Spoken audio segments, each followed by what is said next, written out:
Yo prometí que lo hacía y ayer escuché el programa por la noche y escuché ahí. La verdad es que he de deciros que Gran programa doble.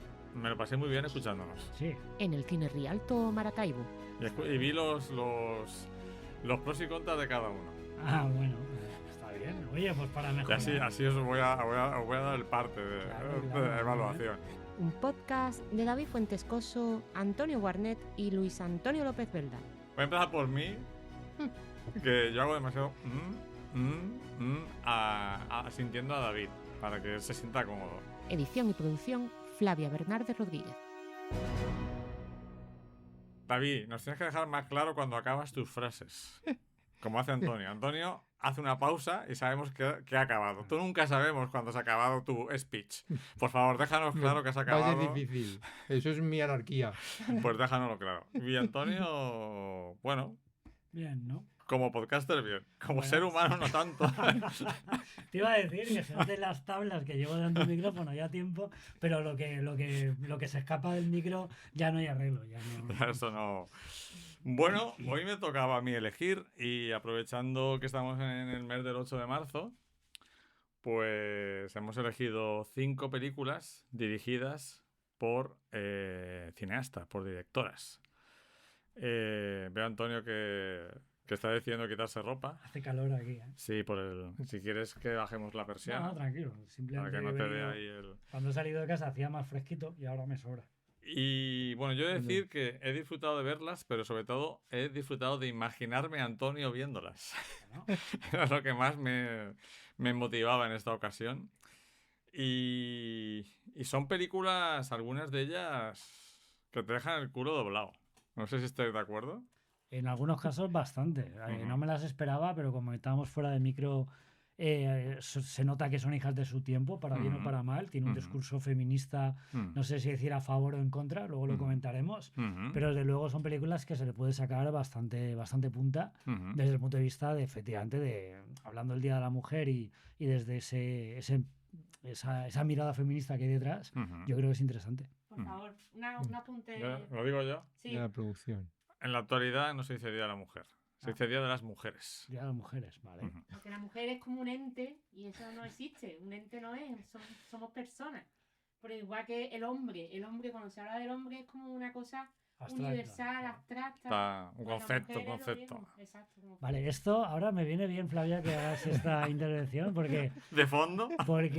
si no ha quedado claro, pues ya lo avisamos. Voy a hacer un pequeño disclaimer, si me permitís. Explícale a David lo que es un disclaimer. Disclaimer es como el aviso antes de que empiece el acto, el aviso tal. Lo que vamos a... Como los avisos esos de... Lo que se van a Esta película encontrar... puede herir la sensibilidad del Sí, espectador. efectivamente. Pues un disclaimer, simplemente decir, ya lo estáis escuchando, somos 3 señores hablando de O películas. señoros. Señoros, bueno, ya de momento señores. Luego ver si por nuestras opiniones ya caemos en el saco de los señores, ya veremos. Pero efectivamente quería avisar de que somos tres hombres hablando de películas dirigidas por mujeres con un fuerte componente feminista o una mirada femenina bastante acusada, y vamos a opinar desde nuestro punto de vista de hombres y desde nuestro aprendizaje de lo que hemos aprendido del feminismo de un tiempo a esta parte, al menos en mi caso. Y lo que nos ha pasado también es una cosa que es como muy simbólica, que es que queríamos que la productora participara en el programa, pero como le ocurre a muchas mujeres, nunca tienen tiempo, porque tienen 1000 tareas que hacer, y por eso al final, desgraciadamente, siempre sigue habiendo más voces masculinas que femeninas en el discurso público, ¿no?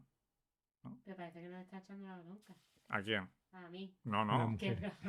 Estoy echando la bronca a la sociedad. A la sociedad, claro. Demasiados podcasts A de la señoros sociedad. hay, ¿eh? Sí, Tenías no. que estar sentada Y hay con algunos que nosotros, son muy Fabi. de señoros, ¿eh? Hay algunos que Que- son... También lo que ocurre es que no he visto las películas. Al final... De hecho, hay Has una... visto una hora de una peli, ¿no? Exactamente. 50 minutos de una de ellas. Exactamente, entonces tampoco podía hablar de las pelis. Así que nada, edito el podcast. Puedes comentar luego. Claro, Puedes hacer claro, comentarios. efectivamente. No, pero no. Anónimo. Esos comentarios que animamos a los oyentes que nos hagan en iVoox, en las plataformas de podcast, pues tú nos dejas si estás a favor o en contra de nuestras opiniones, o si alguna cosa se nos ha escapado, tú por favor señálanosla. Muy bien, vale, Antonio, tomaré nota. Y David, Que no nos ¿tú corrija. quieres que decir nos algo lo así corrija. como principio del programa? ¿Algún... No, en bueno, relación a lo que ha dicho Antonio? Bueno, en relación a lo que ha dicho Antonio, me hubiera equivocado yo también el día de la mujer. A lo mejor hemos dicho mujer y ya está rectificado. Y con el tema Tu visión general de las 5 de las pelis. 5, a pesar, bueno, a pesar no, son dirigidas por 5 mujeres, pero son diferentes. Es decir, que has elegido una buena, diferentes, bueno, una buena, no, diferentes películas con diferentes géneros, diferente temática, diferente forma de realización. Yo creo que es muy interesante en ese aspecto. A lo mejor a Antonio no les gustará una determinada, pero sí otra determinada, porque a lo mejor tira más por el género de acción, género de fantasía, género de ciencia ficción. Y a lo mejor me gustará más otra, pues porque yo me decanto también más por otro tipo de cine de género.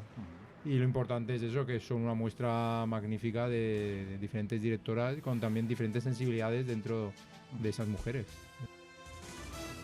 Filmax presenta... Estamos adelantando un poco los gustos de Antonio, que igual le han encantado. O sea, estamos Es prejuiciando. una de las cosas que comentaremos, sí. Ha sido una sorpresa, no sé si decir para bien o para mal, pero bueno, conforme vayamos descubriendo los títulos... Exacto. Simplemente decir que tenemos una autoficción, un poco una recreación de un suceso que le acontecía a una de las directoras.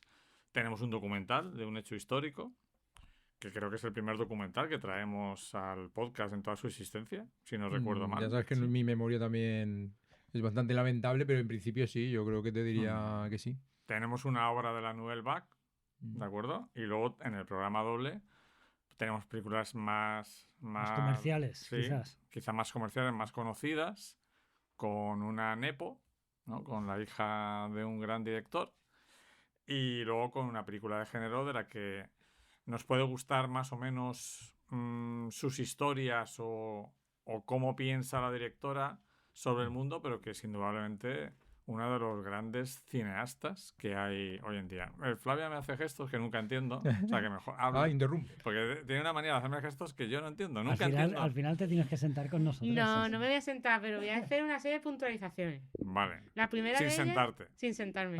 La primera de ellas es que porque la directora sea una mujer no tiene por qué ser la película feminista. Exacto. Eso quiere decir que la mirada femenina la puede también tener los hombres. Eso también quiere decir que aunque vosotros seáis hombres opinando sobre películas que han hecho mujeres, no pasa nada, porque las mujeres hemos comentado películas hechas por hombres durante mucho tiempo y no ha pasado nada, ¿de acuerdo? Entonces, pues, de hecho, hablaremos de la mirada masculina que algunas directoras utilizan en su película, que el male gaze famoso, de cómo hay algunas escenas están puestas un poco pues, para el gusto, para el agrado visual de los hombres, siendo la directora perfectamente consciente de ese tipo de elementos. Y que precisamente las películas que vaya a ver, por ejemplo, empecé a ver contigo la de Sofía Coppola. Sí, bueno, empecé a ver nada más que vi el primer plano. Ese primer plano es precisamente una declaración de intenciones de mira, vamos a hacer esta película para que te guste también a ti, hombres que estás viendo, ¿no? Entonces, pues también es una... Evidentemente las mujeres cuando todavía intentaban meterse dentro de la industria del cine, porque bueno, empezaron a ser muy presentes. De hecho, inventamos la industria del cine, podríamos decir.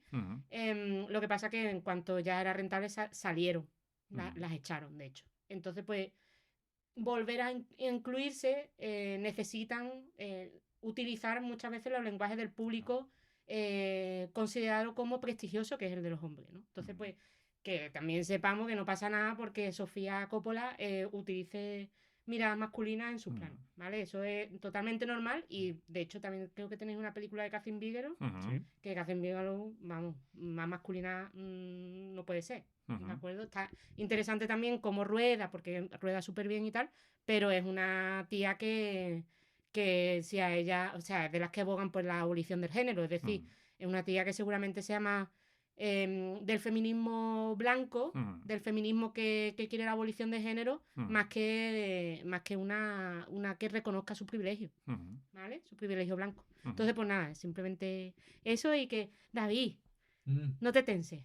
No, ¿vale? no estoy tenso. Está relajado, se está mirando el horizonte al infinito. Bueno, pues la primera película yo tenía muchísimas ganas de verla y nunca encontraba el momento porque sabía que iba a ser como un puñetazo en el estómago.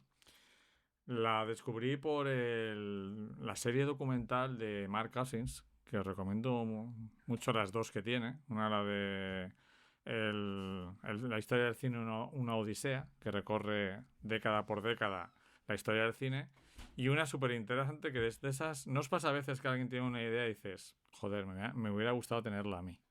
¿No? Que es la idea de... Él hizo un documental que se llama Woman Make Films, mujeres que hacen películas, y en lugar de hacer una película, o sea, una serie documental sobre la mirada femenina o las cineastas, lo que hace es un curso de cine explicando, voy a explicar qué es el primer plano, qué es un traveling, para qué sirve, todo lo que es el lenguaje narrativo del cine, solo con películas dirigidas por mujeres, demostrando que se puede hacer, ¿no? Me pareció una reivindicación, y ahí descubrí la película No The Pretty Picture de Martha Corlyle, que sería la traducción, no es una película bonita. Coolidge. Yo la he llamado Coolidge. Coolidge. La traducción sería, no es una película bonita. Agradable. No es algo agradable de ver. Martha Coolidge luego hizo varias películas interesantes, ¿no? En su carrera, más comerciales. Pero esto es un experimento que creo que el cine iraní lo ha hecho bastante. Y no estamos hablando de broma. No es la típica coña. Realmente el cine iraní hizo este tipo de cosas. Este tipo de cosas que es como recrear vivencias personales de los directores, o vivencias de, por ejemplo, hay una película iraní que ahora no recuerdo, que cuenta el caso real de un hombre que creo que retuvo a su hija en casa. Creo recordar que era su hija, estoy hablando de memoria, unos años sin dejarla salir. Y luego el director rodó la película con el padre y la hija reales. ¿De acuerdo? Y Martha Coolidge hace algo parecido, que es hacer una recreación de un hecho terrible que le ocurrió a ella en la adolescencia, que es que fue violada por un amigo del grupo, que además a ella al principio como que le atraía y tal. Porque era mayor. Exacto. Y mezcla en la película la recreación del hecho con las escenas de ensayo con los actores que lo recrean, que es donde creo que es donde la película tiene un plus que la hace súper interesante. Además es una película breve, pero súper intensa. Y la verdad es que ambas partes de la película me han resultado súper interesantes. La recreación, porque es una recreación hecha con un presupuesto limitado, pero que te lleva a la época, porque la película está hecha en los años 70, pero recrea como principios de los 60. Y creo que tanto la recreación del terrible hecho que ella sufrió, como de los ensayos preparando esa recreación, las dos partes me funcionan muy bien. No sé qué opináis, así os lo lanzo así como primera pregunta. Pues estoy bastante de acuerdo, y yo creo que la importancia que tiene esta película, aparte del experimento cinematográfico y la narrativa que tiene, es el mensaje totalmente educativo y totalmente transgresor que tiene al hecho de la forma catártica que tiene de enfrentarse a su propio trauma, ponerlo delante de una cámara, filmarlo y hablar con... Recrearlo, efectivamente.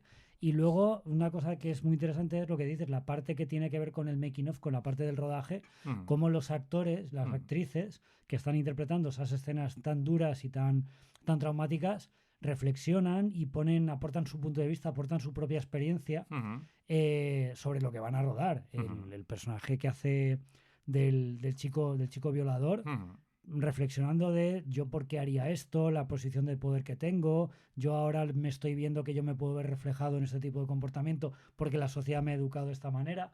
No sé, tiene una serie de, como tú has dicho, como un plus, como un ejercicio metalingüístico que traspasa la pantalla y prácticamente te está poniendo encima de la mesa la dinámica de poder de los abusadores y la dinámica de la cultura de la violación, y cómo ya en ese momento, en los años 60, en los 70, que Martha Coolidge, la directora, lo quiere denunciar, y ahora, en el año 2026, que todavía estamos teniendo un poco ecos de esa cultura de la violación, estás viendo el porqué de muchos abusos de hombres a mujeres y por dónde se pueden originar y por dónde se pueden un poco, yo diría que cortar o atajar.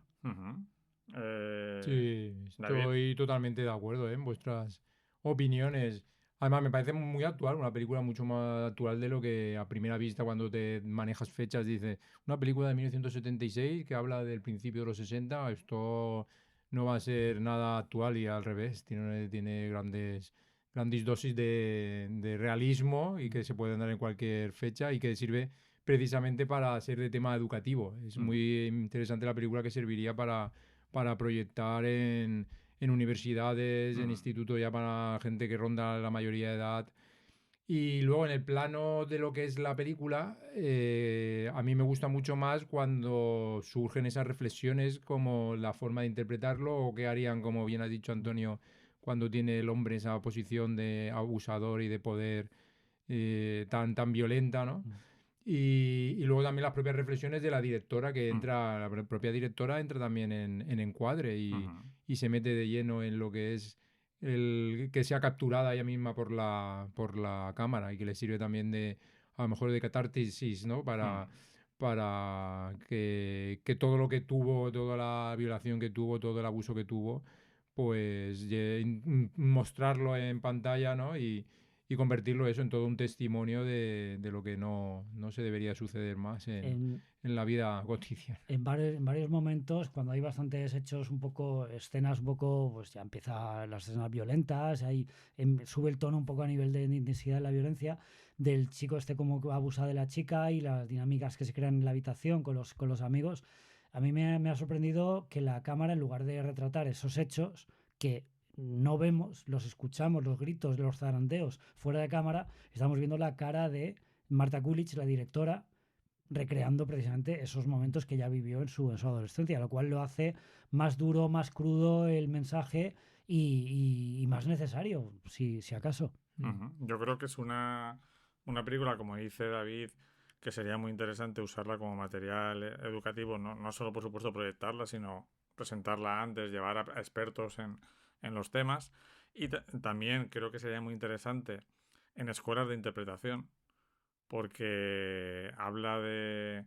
Siempre, yo sabéis que voy de manera amateur a una escuela de teatro y el profesor siempre nos dice que tenemos que meternos en el personaje, pero siempre saber que estamos actuando, porque a veces pierdes ese concepto, ya no solo por la cuestión emocional, incluso por la cuestión física, puedes llegar a hacerte daño, hacer daño a otros sin querer, por la intensidad que te metes en el papel. Creo además que la película es una muestra de cómo el arte puede ser catártico totalmente, o sea, porque vemos a la directora como interiorizando realmente lo que le ocurrió. Lo está viendo desde fuera, además de haberlo vivido en primera persona. Y no hay que olvidar que eso es un dato que yo no lo sabía, pero investigando sobre la película, la actriz protagonista también sufrió una violación en su adolescencia. Y me parece, toda la película me parece que tiene aspectos muy interesantes, pero a mí lo que más me llamó la atención es el proceso mental del actor protagonista que está interpretando al violador. Cómo se siente él, cómo empieza a darse cuenta de que tiene... Además, se da a entender que son amigos, que la actriz y el actor son amigos, que hay mucha confianza entre ellos, pero empieza a sentir cierto placer en esa violencia, empieza a entender cómo funcionan esas dinámicas de dominación y de abuso, e incluso empieza a reflexionar sobre hechos pasados con amigos de universidad y el hecho fundamental, que creo que es el que trata la película, porque esta película no habla de el violador que te espera con una navaja en una acera oscura.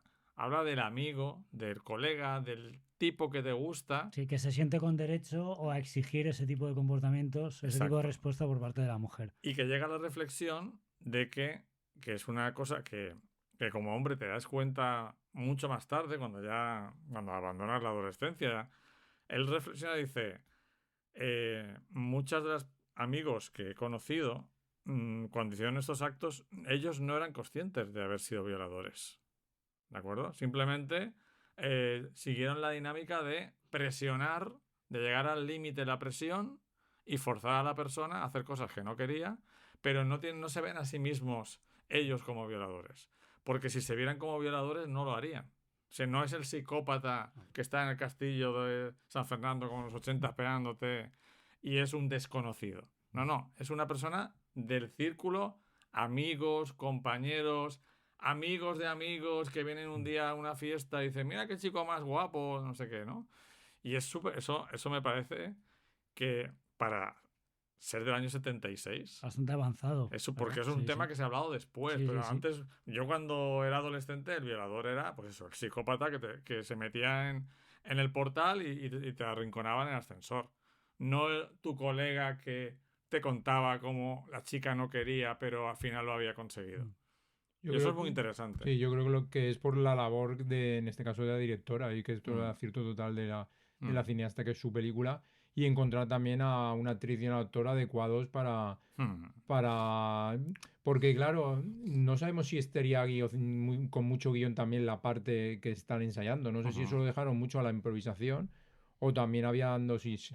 Porque es curioso que también salen muchas veces los guiones que dicen, y ella misma lo reconoce, ahora olvídate de lo que está aquí escrito en el guión y vamos a ver cómo saldría interpretándolo de otra forma, haciéndolo de otra forma.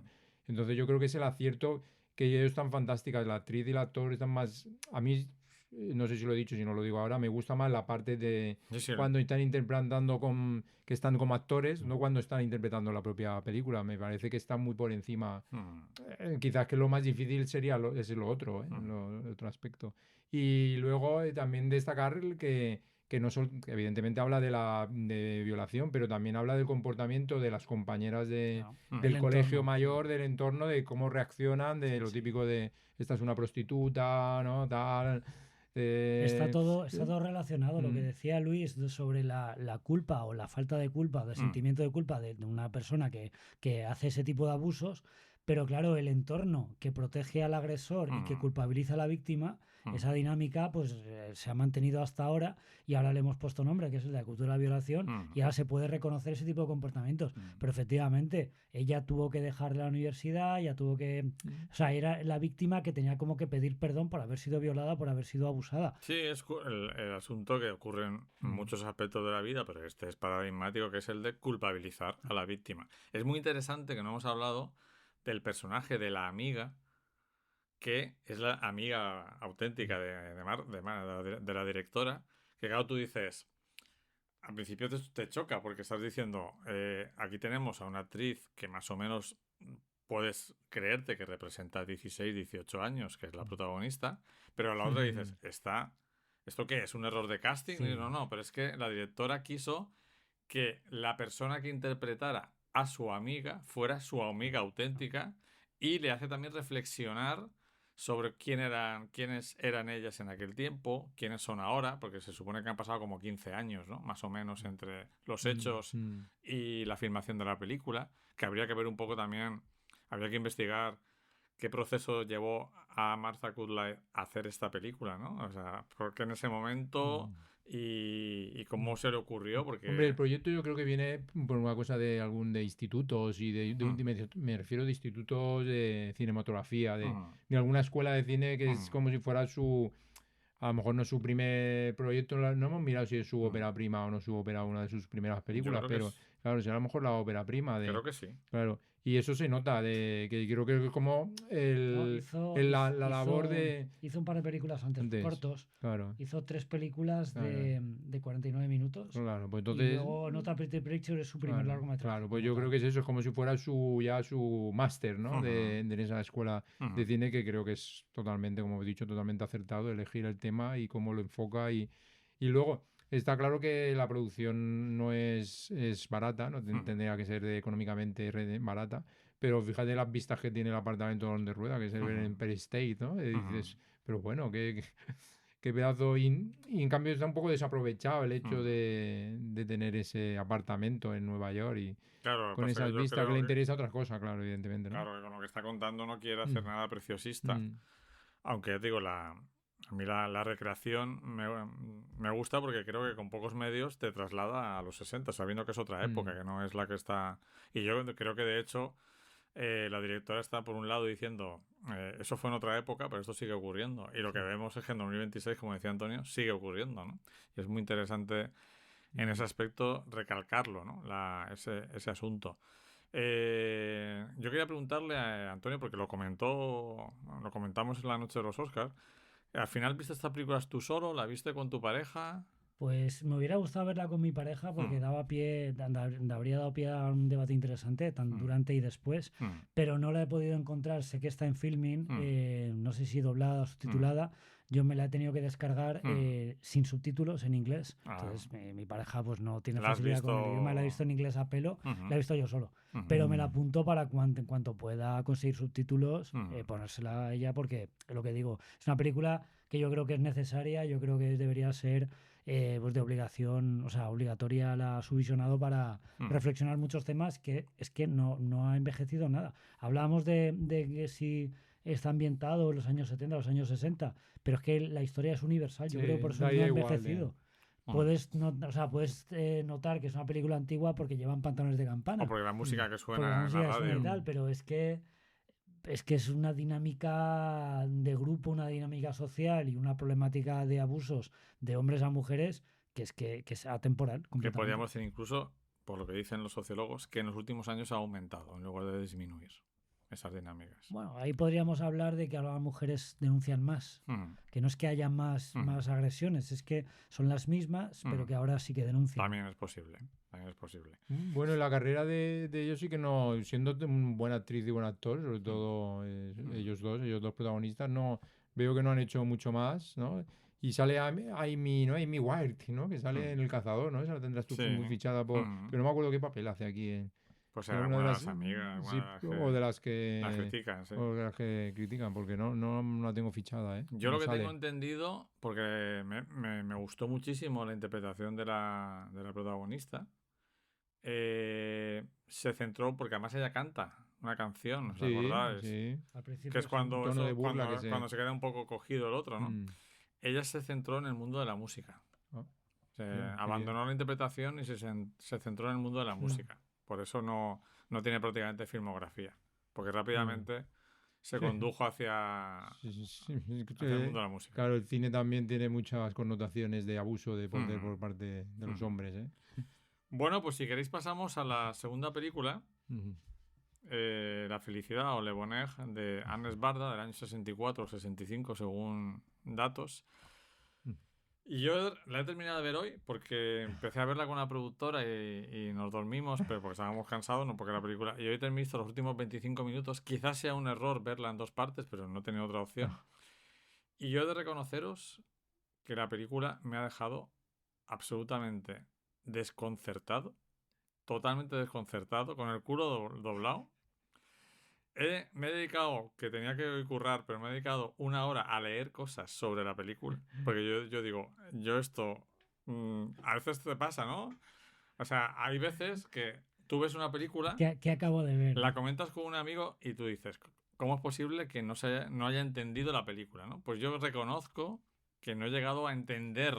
Pero es que la Nouvelle Vague va de eso, de no entender. Claro, no la trama, porque la trama es muy sencilla, sino qué me quiere contar la directora, ¿no? Que sepas que no estás solo, porque yo me he sentido igual, también he leído y parece que la sensación fue unánime, tanto en el momento de su estreno como luego en críticos posteriores, y efectivamente es una película que, bueno, ahora pasaremos a comentar, pero que tiene un enfoque muy, muy interesante, muy, muy original, y entendiendo un poco lo que acaba de decir David, yo creo que es clave el momento histórico en que se hizo, que forma parte de la Nouvelle Vague, con la corriente que se supone que los dos cineastas de la época querían transmitir. No diré que es dogma como el cine de Lars von Trier, no, pero sí que tiene muchísimo de cine experimental. Sí, estoy de acuerdo contigo, pero hay una cosa que le diferencia muchísimo, o sea, que es opuesto al dogma. Esta es una película preciosista. Totalmente. Sí. Y además creo que tiene un sentido que luego analizaremos. He leído por ahí una cosa que me ha gustado, que dice que es una película que provoca... el debate que provoca es siempre más largo que la película. Porque la película dura hora y cuarto y puedes estar hablando... De hecho, en la comida he estado contándole a la productora el final de la película y reflexionando sobre el tema. El argumento es muy sencillo. Bueno, hay que decir que yo he visto, quiero recordar, 3 películas de Agnes Barda. Igual he visto más, pero que yo recuerde. Que es Cleo de 5 a 7. Una canta, la otra no. Y siendo las otras 2, en teoría, más difíciles, esta es la más jodida. ¿De qué va la película? Pues tenemos a un carpintero. Felizmente casado. Felizmente casado y padre de 2 hijos, un niño y una niña. Pequeños. Que alterna su vida entre el trabajo en la ebanistería y la vida familiar, bucólica, muy francesa, de irse al canal. Idílica también. Idílica, sí. De los domingos en el campo, que lo hemos visto en un montón de películas del país vecino. Y de repente, en un viaje de trabajo, porque de vez en cuando va a hacer encargos a otros lugares, tiene que llamar. Además, la película tiene mucho de cómo se vivía en la época. Sí, ¿no? Muy costumbrista. Va a una oficina de correos donde también hay teléfonos públicos para llamar a su tío, para decirle, oye, mira, que necesito más material o no sé qué, ¿no? Y allí conoce a una muchacha que trabaja allí. La operadora. Y se entera de que va a ir a vivir, que sabe, el traslado, ella se va a trasladar a donde vive él, porque es una ciudad un poquito más grande, más divertida y demás, ¿no? Y él se enamora de ella al instante, y ella prácticamente también, y inicia una doble vida. Sigue viviendo con su mujer, pero tiene esta relación extramarital. Una aventura, sí. Una aventura, o relación extramarital. Y todo, más o menos, discurre con cierta placidez o con cierta... Dentro de que es Nouvelle Vague, es una película que no es Godard, en el sentido de que sea ¿esto qué coño es? No. Es una película que tiene su narrativa muy lineal, sí. Pero de repente hay un momento en el que... ¿Lo vas a contar? ¿Vas a hacer spoiler? No del todo, o sí. Hay un momento en el que, digamos, que se produce la confesión por parte de él, y ahí la película empieza a ser extrañísima. Otra cosa. Y yo os diría que yo pensaba... A ver, y bueno, tiene muchas cosas que comentar esta película. Pero por hablar de la narrativa, yo siempre he pensado que Perdida, de David Fincher, era una película súper arriesgada en su narrativa, hasta que he visto esta, que me parece muchísimo más arriesgada. Y me explico por qué. Antonio, creo que estamos en la misma línea. En Perdida, la mitad de la película es una mentira contada por la protagonista para construir una coartada en su diario contra su marido y hacerle parecer un maltratador y demás. Tú no lo sabes, y lo que te están contando tiene un tono pastelero de telefilm. Pastelero, telefilm, edulcorado, que dices, pero David Fincher, ¿qué mierda es esto? Muy bonito, pero aquí es muchísimo más arriesgado, porque la que nos está contando las cosas de esa manera tan peculiar es la directora. Y no llega un momento que dice, no, te estoy contando esto, pero esto es un truco, no. Toda la película. Porque no hay punto de vista. Es un truco. No se posiciona a favor y en contra de ninguna de las dos líneas. Yo, por lo que he leído, Agnes Barda lo que intentaba era recrear el lenguaje de la publicidad y el cine más de la familia, de la felicidad de la familia tradicional de la época de Gaulle. De hecho, nos da pistas, porque hay un momento que ellos dos van caminando por la calle y aparecen seguridad, confianza, 2 nombres de empresas de seguros, ¿no? Y está mostrando lo que es la felicidad para el hombre de aquella época, que es, yo tengo mi trabajillo, luego aquí voy a casa, lo tengo todo hecho, la comida, el cuidado de los niños, y me busco un amante. Y le digo a la otra, no pasa nada. Amor libre. Nosotros tenemos un campo de manzanos. Tengo felicidad para todos. Tenemos un campo de manzanos y yo tengo otro, ¿no? Tengo otro manzano. Y aparte le dice... No te quito nada. No te quito nada. Le dice, además, le dice él, ¿has notado que esté peor contigo, que te trate peor, que no hagamos el amor? Y es súper interesante, porque claro, tú la estás viendo y de repente Agnes Barda hace algo en su narrativa propio del cine más masculino, que es mata a una mujer. O sea, el guionista decide que una de las mujeres se suicida. entiendo que se suicida.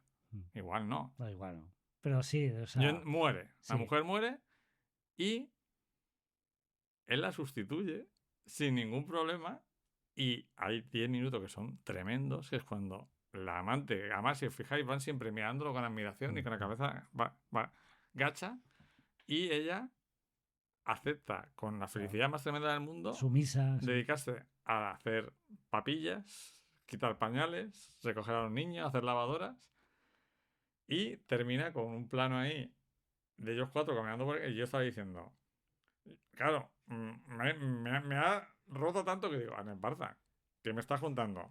¿Qué guay esto? Yo creo... Y claro, tienes que darte cuenta, sí. tienes que... Pero, a ver, te puede pillar desprevenido. Sí, te pillas a mí me ha pillado totalmente. diciendo, Ana Esparza, estoy seguro que no me quieres decir que aquí... Lo que parece que... qué claro, guay. sí. Lo que estás haciendo es filmar con el estilo del cine que perpetuaba esa manera. Esos estereotipos. Esos estereotipos, estás dándome una hostia tremenda. Pero, hostia, reconozco que me ha costado, ¿eh? Me ha costado verlo. Yo a mitad de la película ya estaba un poco pillando por dónde iba el mensaje, porque claro, obviamente en la época en que se hizo la película, pues puedo entender que fuera arriesgada y que algunos algunos espectadores entendieran que estaba haciendo un poco una apología de la familia perfecta. Yo pensaba, Antonio, perdona, que iba a ir por un tema de poliamor o de amor libre, que la mujer iba a decir, pues venga, vamos a liarnos los tres, claro, o yo me voy con otro. Pero cuando la otra muere, dices, hostia. Claro, y entonces es todavía más evidente y más entre comillas machista o problemático que el otro la sustituya y que la otra encima, sumisa, acepte el papel de ama de casa, de esposa fiel, de madre de los hijos de que no son suyos y que acaba en ese plano con la familia alejándose de la misma forma que empieza, de forma tan idílica que en el paseo por el campo.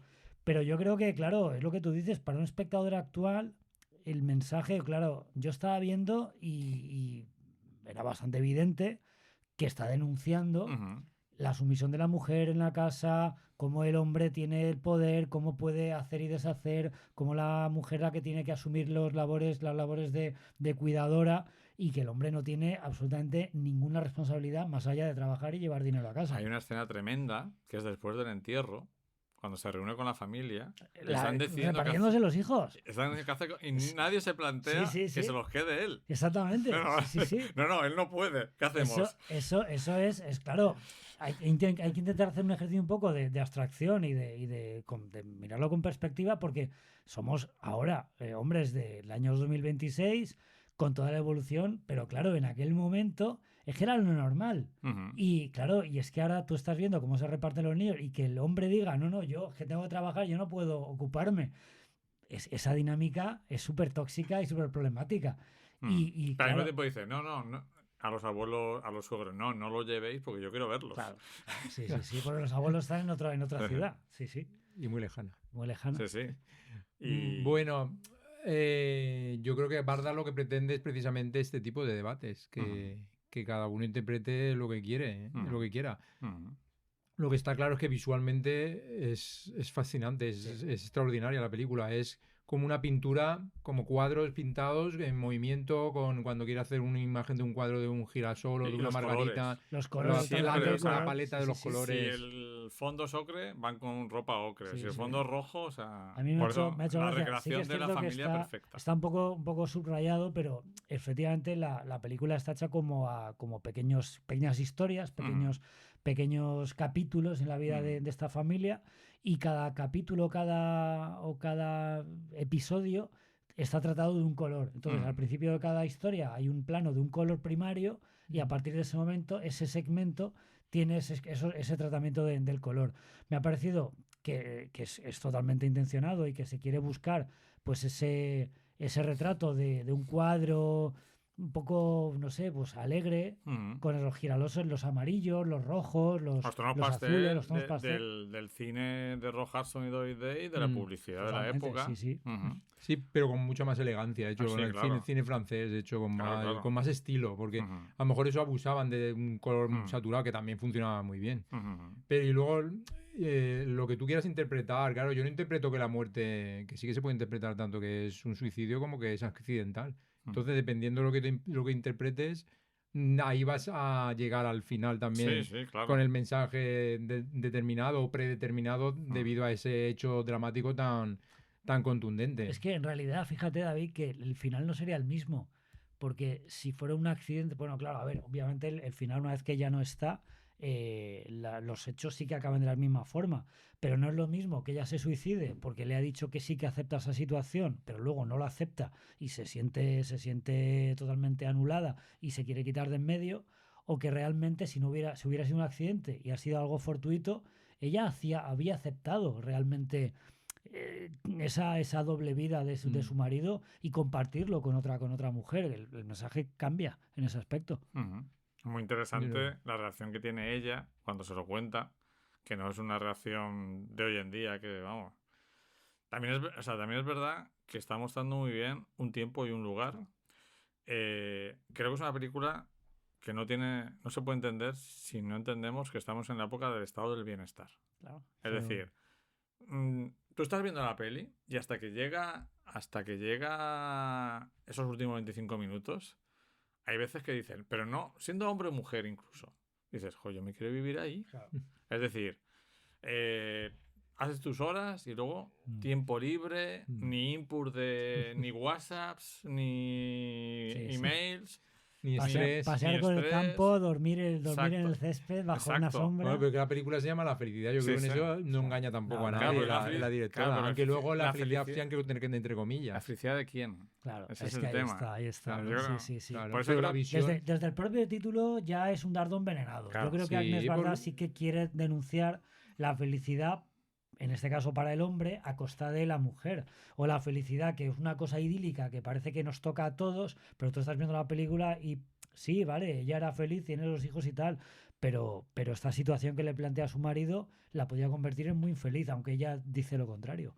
Te está hablando un poco de los claroscuros de esa sociedad del bienestar, claramente, porque a lo largo de la película, por ejemplo, yo creo que uno de los temas de la película es que está tratando qué es la felicidad para el hombre de aquella época, ¿no?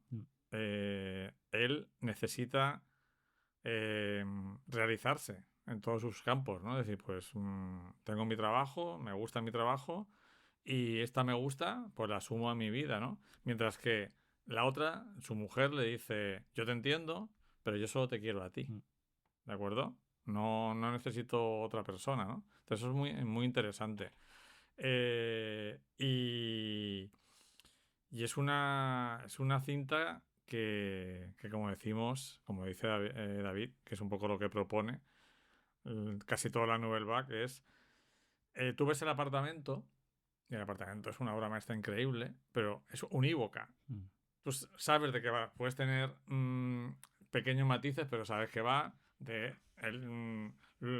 digamos los peajes de querer ser un trepa y la lucha entre el romanticismo y el materialismo, y es una de mis películas favoritas, pero tú ves el apartamento y luego el debate es, ¿qué película? Esta película no es una película de tesis, es decir, no es un tío o una tía que diga, mira, yo pienso esto y esto es la verdad, ¿no? Aquí es, yo te lanzo ideas, esto, sí. Porque es un cine que plantea preguntas, como decía Truffaut, más que responderlas. Y porque ella se siente cómoda, la directora yo creo que se siente cómoda siendo también, ella le apasionaba el documental, luego empezó haciendo un documental y terminó haciendo documentales, y yo creo que es eso, ella lanza las imágenes, en este caso preciosistas y de forma magnífica, como me digo, muy bella, pero no deja de ser como una especie de documental del hombre típico que estaba tan feliz teniendo esa vida y encima luego tenía un amante. Entonces luego que cada uno luego reaccione como reaccione, incluidas las dos mujeres protagonistas también, que tienen también un rol muy importante en la película, evidentemente. Iba a preguntaros, para mí ha sido la primera película de Agnès Varda. Sí que había visto alguna película de la Nouvelle Vague, la típica de Truffaut, de Godard, pero yo no ubicaba a Agnès Varda en este movimiento, y la pregunta es si vosotros habéis visto otras películas y utiliza el mismo lenguaje, o esta es un poco un experimento distinto a lo que hizo después. No, la de Cleo es en blanco y negro, es más Nouvelle Vague aún, es más tirando al final de la escapada, es más anárquica en el montaje, yo creo recordar, ¿no? Más... La Cleo de 5 a 7, que a mí no te diría, creo que es la más... No es la mejor, no diría que es la mejor, pero creo que es una peli para entrar en... La más representativa, quizá. Sí, creo de 5 a 7 es muy Nouvelle Vague, de principio Nouvelle Vague, blanco y negro. Y visión de una mujer, aquí sí que el punto de vista de una mujer. Es una mujer artista, bellísima, triunfadora, pero con muchas inseguridades y que está esperando los resultados de unos análisis para saber si tiene cáncer o no. Básicamente no se dice la palabra, pero lo entiendes. Y es el paseo que tiene por París y los encuentros que tiene mientras espera los resultados. Y es una maravilla visual. Y luego está la otra que he visto yo, que es ya de los 70, que es una canta, la otra no, que es tremendamente feminista, en el sentido de que es un viaje a los movimientos feministas de la época, trata mucho el tema del derecho al aborto y demás. Entonces son tres películas que tienen puntos en común, pero al mismo tiempo son muy diferentes. Y yo tú igual has visto más documentales, alguno en Casa Mediterránea. He visto la de Los Espigadores, que es un documental puro y duro. Ahí lo que busca precisamente es, fíjate del hecho de la recolección de cualquier fruto, de cualquier cereal, o de el hecho de transmitirlo o hacer un paralelismo con la vida en general, que realmente es lo que siempre recoges, ese dicho que te dan popularmente, ¿no? Que todo el mundo lo tenemos en boca en algunos momentos. Pues yo creo que es eso. Y encima luego busca el arte de cualquier elemento. Barda tenía que haber sido una persona, y tiene, bueno, aunque haya fallecido, tiene que ser una persona que buscaba el arte de tomarte un café, por ejemplo. El arte disfrutaba Claro, en cualquier elemento encontraba una chispa. Recogía las arte. de las pipas y encontraba... Exactamente, yo creo que eso es personas que son innatas en ese aspecto, que descubren facetas a lo mejor que tenemos desconocidas otras personas, y que ella pues, lo convertía casi todo en arte. Y era la maravilla que era Barda. No quiero que se me olvide una cosa, porque creo que es fundamental. A veces tendemos siempre a analizar las películas como entes autónomos de la vida de los creadores, ¿no? Y cada vez se está estudiando más. ¿Qué le estaba pasando? ¿Qué le estaba pasando a los cineastas, en este caso, mientras hacían las películas, y con quién se estaban relacionando en ese momento? Porque de repente conoces a alguien que te habla del existencialismo y dices, hostia, te quedas flipado y dices, te quiero hacer una película sobre esto. Hay que hablar de ello. No hay que olvidar que Agnès Varda tuvo una relación sentimental muy peculiar. Muy, muy peculiar.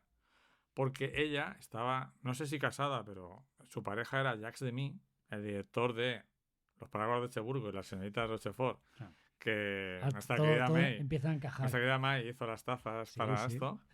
Que él, no puedo decirlo con seguridad si era homosexual o bisexual, pero él tenía muchas relaciones fuera de ese matrimonio, conocidas por Agnès Varda, aceptadas, porque Agnès Varda también tenía las suyas, ¿de acuerdo? Porque su relación era: somos colegas, somos camaradas, somos amantes del arte a saco, nos encanta hacer cosas juntos, estar juntos, hablar, pasear y demás.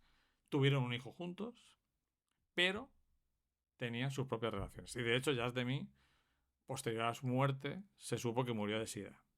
¿De acuerdo?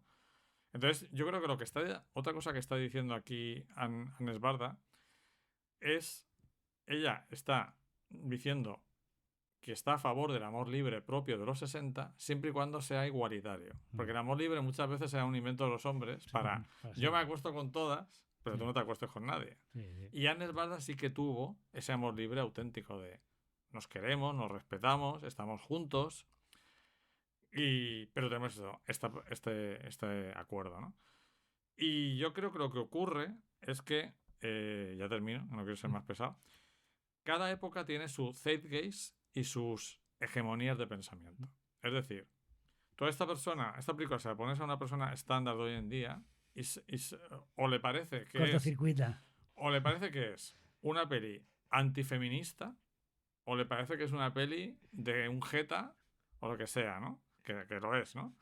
Y solo hay que leer los comentarios en Filmin. No sé si habéis entrado. No. Es súper interesante porque hay gente que le parece una maravilla, que está diciendo lo que estamos diciendo nosotros, y otra gente que está indignadísima porque admira a Agnès Varda, admira su cine, ha visto una película que no puede ser más feminista, que una canta, la otra no, y dices, ¿pero esto qué mierda es? O sea, esta alabanza al tipo este que...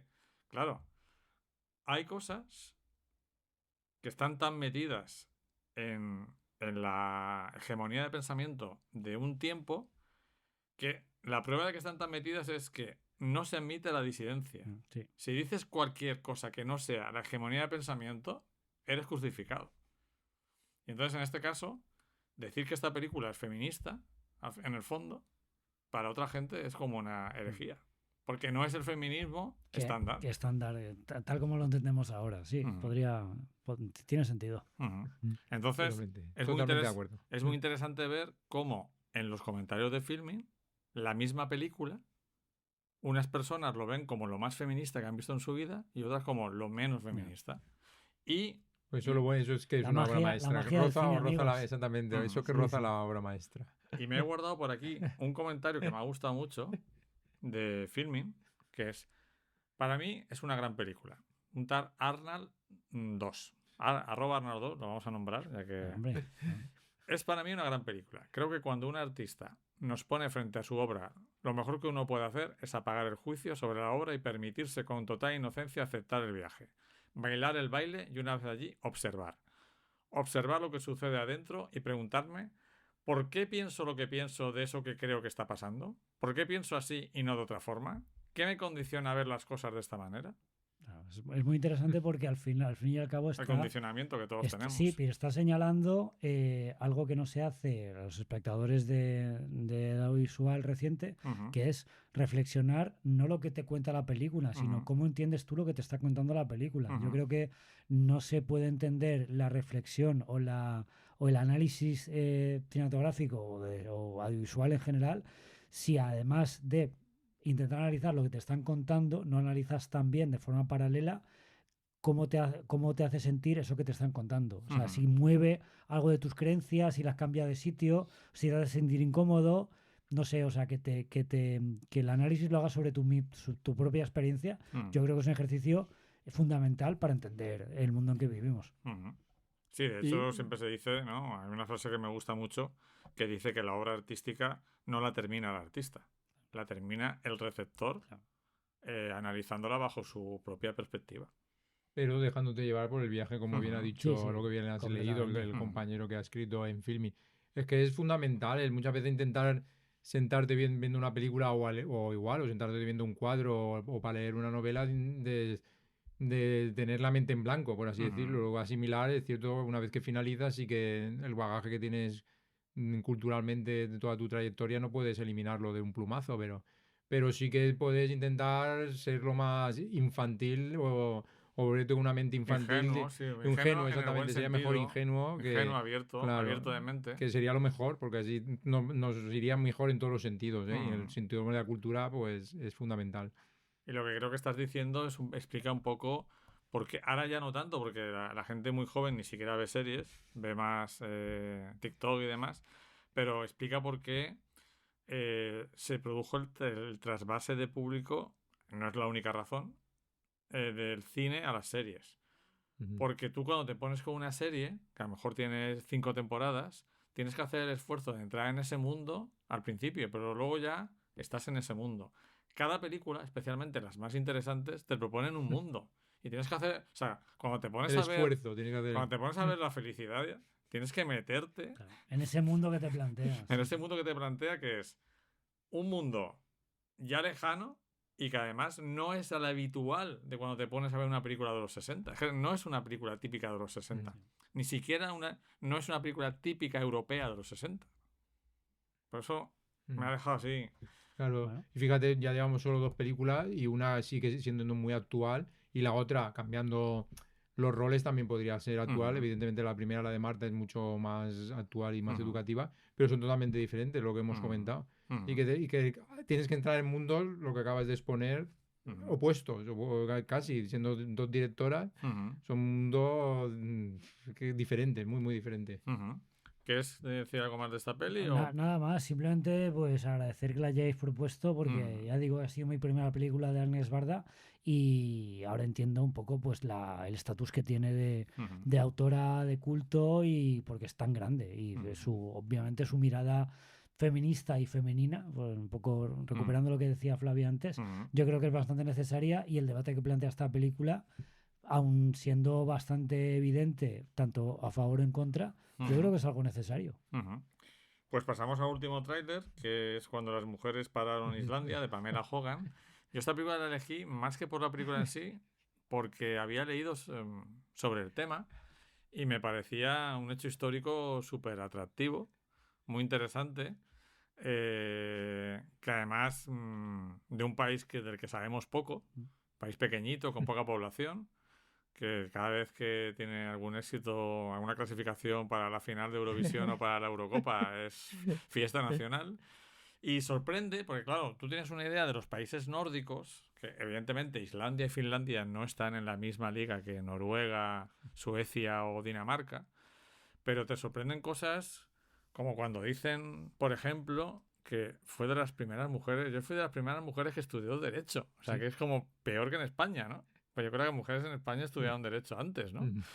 Entonces dices, sorprendente, ¿no? Y es que estamos hablando de una población muy pequeña. Muy pequeña, entonces, claro, los roles, aún sin una población es grande, los roles siguen estando muy marcados por las sociedades patriarcales, por fuera de una sociedad más pequeña. Es una de las cosas que plantea la película, cómo llega ese movimiento un poco feminista y de rebeldía de las mujeres, cómo llega hasta Islandia, porque era un clamor popular, esos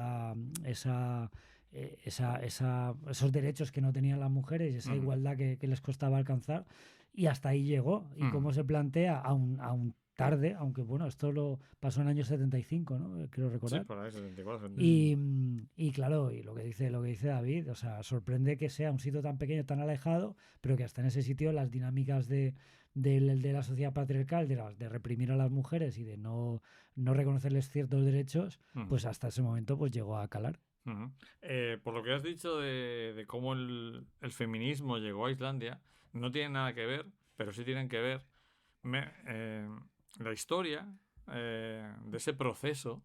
Me recordó un poco a un documental que creo que David sí ha visto, tú no sé si has visto, y te lo recomiendo muchísimo, que es Searching for Sugar Man. Pues lo tengo pendiente hace tiempo. El músico. Que también te contaba un poco cómo, por la manera en que llegaba la información cuando no había internet, ¿no? Y es muy interesante. Es un documental estándar, en cierto modo, porque son entrevistas, animaciones, yo creo que lo más interesante son las imágenes de época. Las imágenes, por ejemplo, de la concentración de las mujeres. Y sobre todo, cómo te va contando el proceso de concienciación, ¿no? Sí. Cómo va avanzando ese proceso. No, y las repercusiones que, a pesar de que era una isla y perdida en el mapa de Europa, claro, a las mujeres les iba llegando todas las luchas por los derechos precisamente de las mujeres, y eso se nota en, como que me perdone, lo de las medias, ¿no? El grupo de las medias rojas, ¿no? Claro, era un referente, entonces era un incentivo más para tener aún más ganas de luchar por los derechos. Esto que dices es interesante, porque independientemente que el movimiento de las medias rojas, el movimiento un poco de lucha de las mujeres y tal por la igualdad de derechos, es una parte fundamental para que las mujeres acaben apuntándose y salir a las calles a reclamar esos derechos. Claro, a mí me ha hecho gracia la forma totalmente natural y la forma totalmente lógica que tienen de pensar estas mujeres, que se levantan un día por la mañana y se dan cuenta de que cobran menos que los hombres por hacer exactamente el mismo trabajo. Entonces, claro, cuando hablan unas con otras y tal, pues se dan cuenta de que eso es totalmente injusto. O sea, que es que algo que es totalmente evidente, que esa desigualdad, que no está bien, y que cuando le plantean a los hombres en puestos directivos que eso tiene que cambiar, los hombres pues no las toman en serio, se ríen de ellas, las ridiculizan, no serás comunista, le llegan a decir a una. Y claro, te das cuenta realmente de esa lucha se hizo por algo totalmente natural y que ya clamaba al cielo que no se hubiera cambiado, porque esas dinámicas de poder por parte de los hombres y de privilegios tenían los días contados porque no se iba a sostener durante mucho más tiempo. Han intentado los hombres aguantar el tiempo que han podido, pero en este punto del mundo en concreto, como es Islandia, y recogiendo un poco toda la lucha a nivel mundial que había en varios países, pues al final pues estas dinámicas tenían que cambiar. Sí, además has comentado precisamente ese tema que es muy actual, cada vez más actual, de que cuando alguien reclama derechos es comunista, ¿no? Cuando realmente simplemente está reclamando lo que es suyo, lo que se merece, ¿no? Lo que además aparece porque hablan del periódico, y hay una serie que se emitió en Amazon y que no funcionó bien, pero que era estupenda, que hablaba de lo que ocurrió en las revistas estadounidenses tipo People y demás, donde estaban los redactores y estaban sus ayudantes, que eran todas mujeres, que eran las investigadoras, las que recopilaban la información, pero que muchas veces también escribían y también corregían, porque los tipos escribían de aquella manera. Sin embargo, los que se van al mérito eran ellos, y ahí una de las grandes luchadoras contra esa injusticia fue Nora Ephron.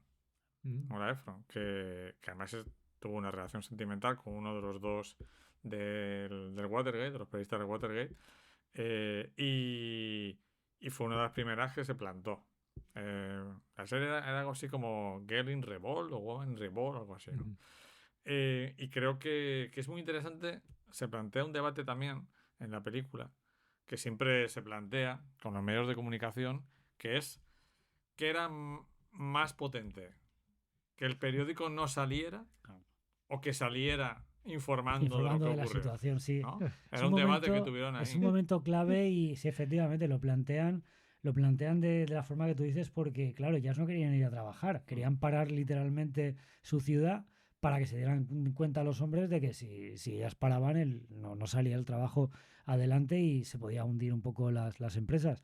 Y ir a trabajar, aunque saliera el periódico contando su historia y salieran ellas en portadas, implicaba ir a trabajar, implicaba transigir y poco renunciar a esa lucha que estaban haciendo. Pero efectivamente pues valoraron que era más importante el hecho de pringar unas horas y que eso se diera a conocer en un periódico local, poco sí, como pero que era de mayor tirada del país. De mayor tirada de país, pero para un poco pues para usar el periódico como llamada a muchas más mujeres que iban a poder, y para una forma de amplificar su mensaje, al fin y al cabo. Muy interesante también cómo se traslada de la ciudad al campo, a las amas de casa. Muy interesantes los testimonios de los que eran niños en aquella época. Dicen, no, pues ese día mamá dijo, me voy y ahí os apañáis, ¿no? Y la reunión es muy emotiva, el momento de la reunión de todas ellas, primero en una especie de salón y luego en la plaza, ¿no? Y con el discurso de esta mujer, ¿no? Que era una líder que además muy coherente con todo su mensaje. Y bueno, cinematográficamente no es una maravilla, tampoco lo pretende, pero es... Porque yo creo que es más un documental destinado a lo mejor a televisiones más que a nivel cinematográfico, aunque tiene sus aciertos, pero también tiene, como dices tú, sus errores de mejor de planteamiento de montaje más que a lo mejor de... No sé dónde habéis visto vosotros el documental, pero está en RTVE. Ah, también está yo en Filmin. Y tiene toda la pinta, efectivamente, tiene toda la pinta del típico documental de Canal Arte, Documentos TV. La noche temática. La noche temática, efectivamente, donde pues hacían este tipo de documentales que te cuentan momentos históricos clave o que hablan de un hecho pues, político, social en concreto. Y yo creo que, a ver, el documental tiene una estructura pues más típica, pero me ha gustado cómo va de menos a más, cómo va un poco recogiendo testimonios de aquí y de allá de distintas mujeres que no se ven reconocidas en su trabajo de distinta condición, y cómo en cuanto entra un poco este movimiento de las medias rojas y esta sensación de comunidad, todas intentan llevar adelante el día de... ¿Cómo lo llaman? El día libre, porque empiezan planteando como una huelga y les dicen que no, que una huelga suena como muy agresivo. Las mujeres de derechas. Las mujeres de derechas dicen que no, huelga suena comunista y nosotros nunca haremos una huelga. Exactamente. Y le dice otra, pues vale, no quiere llamarle huelga, día libre. Sí. Entonces, claro, porque es mi día libre, están luchando por su día libre, con lo que ello implica. Y como este movimiento de las medias rojas, por un lado, y como esta sensación de que las mujeres necesitan un día libre, pues al final acaba en un movimiento social a nivel, o sea, que realmente cambia las reglas. Y me ha gustado pues esa estructura que aparentemente una situación anecdótica, casual, al final afecta a tantas mujeres de distintos ámbitos y se convierte en un fenómeno social. Y al final pues acabas con una sensación como satisfactoria de que realmente si las mujeres se ponen de acuerdo y la lucha contra las injusticias está organizada de alguna manera, pues realmente se consiguen cambiar las cosas. Emotivo, es muy emotivo, la parte final es muy emotiva. Yo creo que va sembrando lo que dices, a lo mejor empieza flojo, con dispersión precisamente para luego esa dispersión ir aglutinándola, ¿no? Al final del documental para luego para que luego al final sí que es muy emotivo, al final sí que funciona muy bien. Pero eso es irregular. Al empezar tenía que haber intentado empezar de alguna forma para ya captar más la atención, dentro de que el hecho es muy importante, claro, pero si te comienzan con tanta dispersión con esos inicios. Claro, no sabe realmente a dónde quiere ir el mensaje. Pues un poco un mensaje de, o sea, queríamos un poco, ya que estamos diciendo esto, si cualquier persona que nos está escuchando se quiere atrever a ver el documental o se quiere animar, que no se deje un poco, que no abandone a los 5 minutos por este montaje un poco disperso que tiene, porque el documental va a algún sitio y ya lo que estamos comentando es un mensaje muy potente, muy bonito, muy emotivo, y yo creo que también, otra vez, perdón por utilizar, necesario. Sí. Y encima si está en RTV Play, es gratuito, eso lo tiene todo el mundo, no hace falta... Recuerda, solo te faltaría recordar el título y hacer un pequeño resumen de lo que va, que no hemos dicho. Claro, cuando las mujeres pararon Islandia, yo creo que con el título el título sí lo había comentado, pero claro, básicamente lo que hemos comentado, ¿no? Claro. Que se acerca con testimonios desde el presente a lo que sucedió en Islandia a mediados de los 70, que las mujeres se dieron cuenta de las injusticias laborales, profesionales, familiares, y decidieron poco a poco organizar pues una huelga que acabó llamándose Día Libre. Todo además gira alrededor de un hecho importante, que es que se declaró el año 75 el Año Internacional de la Mujer, que hay un documental, creo que hay otro documental muy interesante sobre la reacción que hubo en países como Francia contra este día, lo típico de ¿por qué no hay un año del hombre?, ¿no? Porque han sido todos los anteriores. Y creo que es un famoso chef que en el programa de Nochevieja, el típico programa de Nochevieja de fin de año, su brindis fue: por fin se ha acabado el puto año de la mujer, ¿no? Que llamó muchísimo, o sea, provocó ríos de tinta a favor y en contra, ¿no? Y en ese contexto es donde se desarrolla toda la historia. Yo creo que tiene que ver, además es la misma época de Una canta, la otra no, de Agnes Barda, es ese momento cumbre de los movimientos feministas, de la nueva ola del feminismo, que se desarrolla pues en los años 70, ¿no? Y de nuevo un mensaje que no ha envejecido nada, porque esa lucha sigue todavía vigente. Por reconocimiento laboral y personal, y que las mujeres sean igual de reconocidas que los hombres.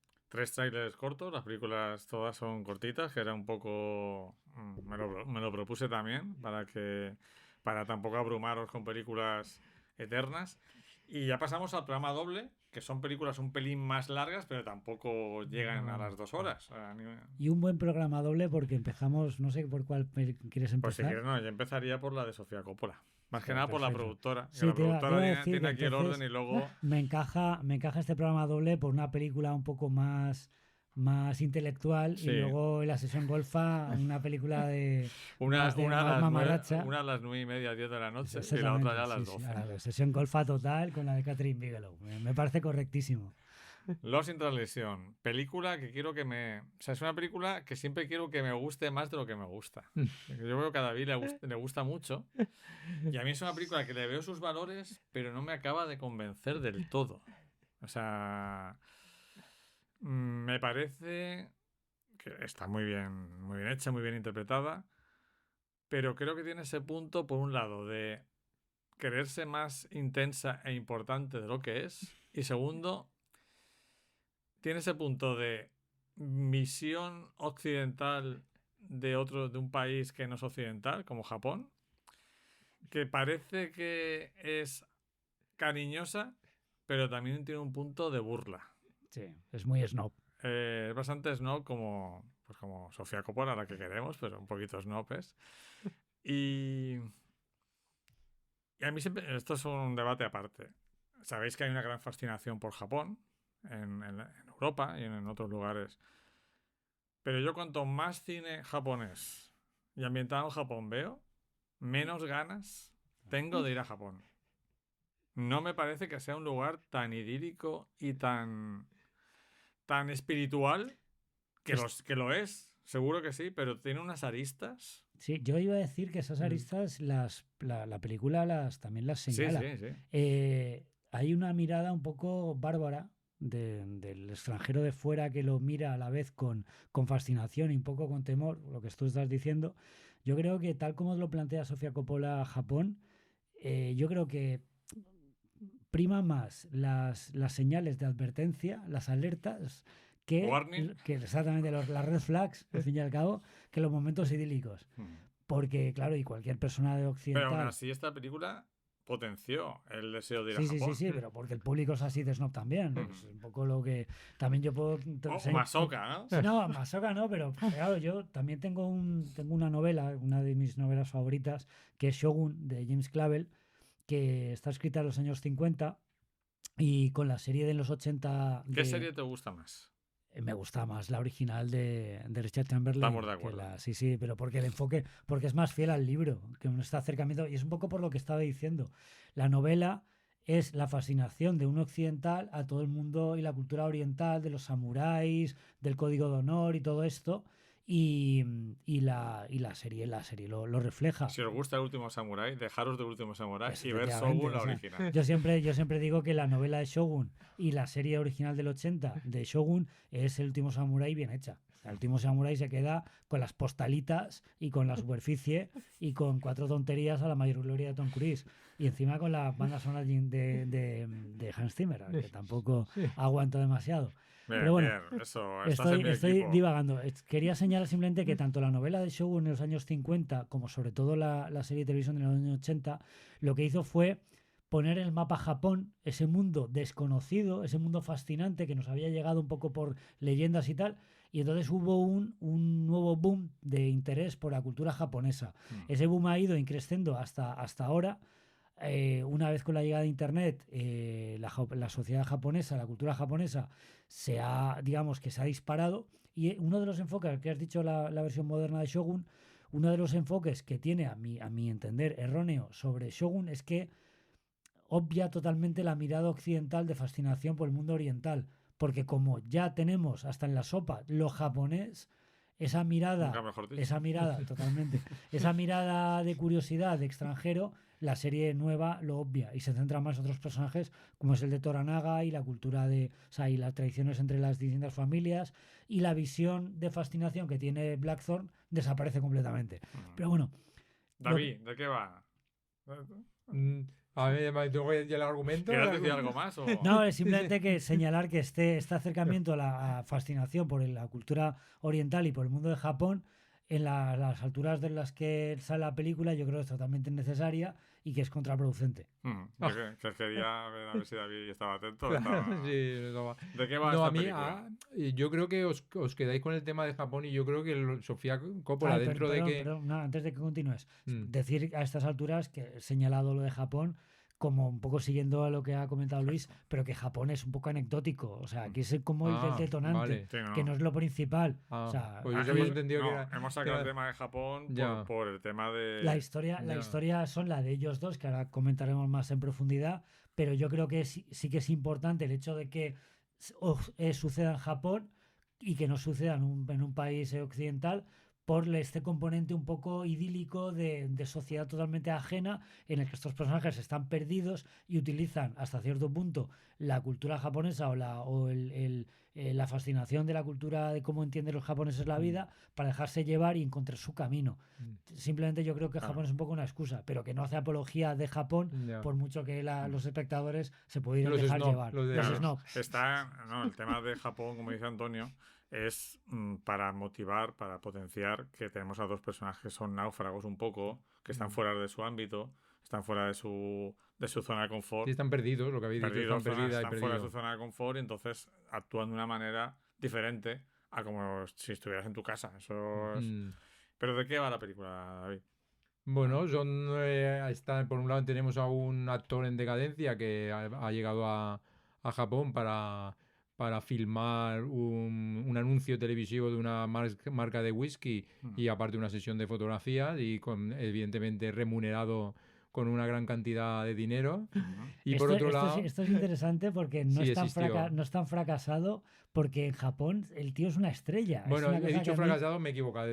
Como he dicho, a lo mejor un poco en decadencia desde el punto occidental, volvemos a otra, desde el punto oriental, aunque no venga mucho al caso, asiático, ¿no? Asiático mejor, pues está bien considerado porque si no, no le ofrecerían el dinero. Engancha un poco con este tópico de que muchos artistas, ya sean cantantes de rock, actores, actrices o modelos incluso, cuando su momento ya ha pasado en su país de origen o en el mundo occidental, pues tienen en Japón un estatus de ídolos, de culto completamente, y se les idolatra. Yo creo que este personaje de Bill Murray es un poco este perfil de gente que, o sea, de persona que abandona su ciudad, su país, para hacer anuncios de whisky en Japón, se cruza el mundo y allí es una estrella completamente. Y es cierto, para añadir que no solo van y han ido a Japón artistas en decadencia, que también es cierto, sino que artistas en su apogeo también han ido a Japón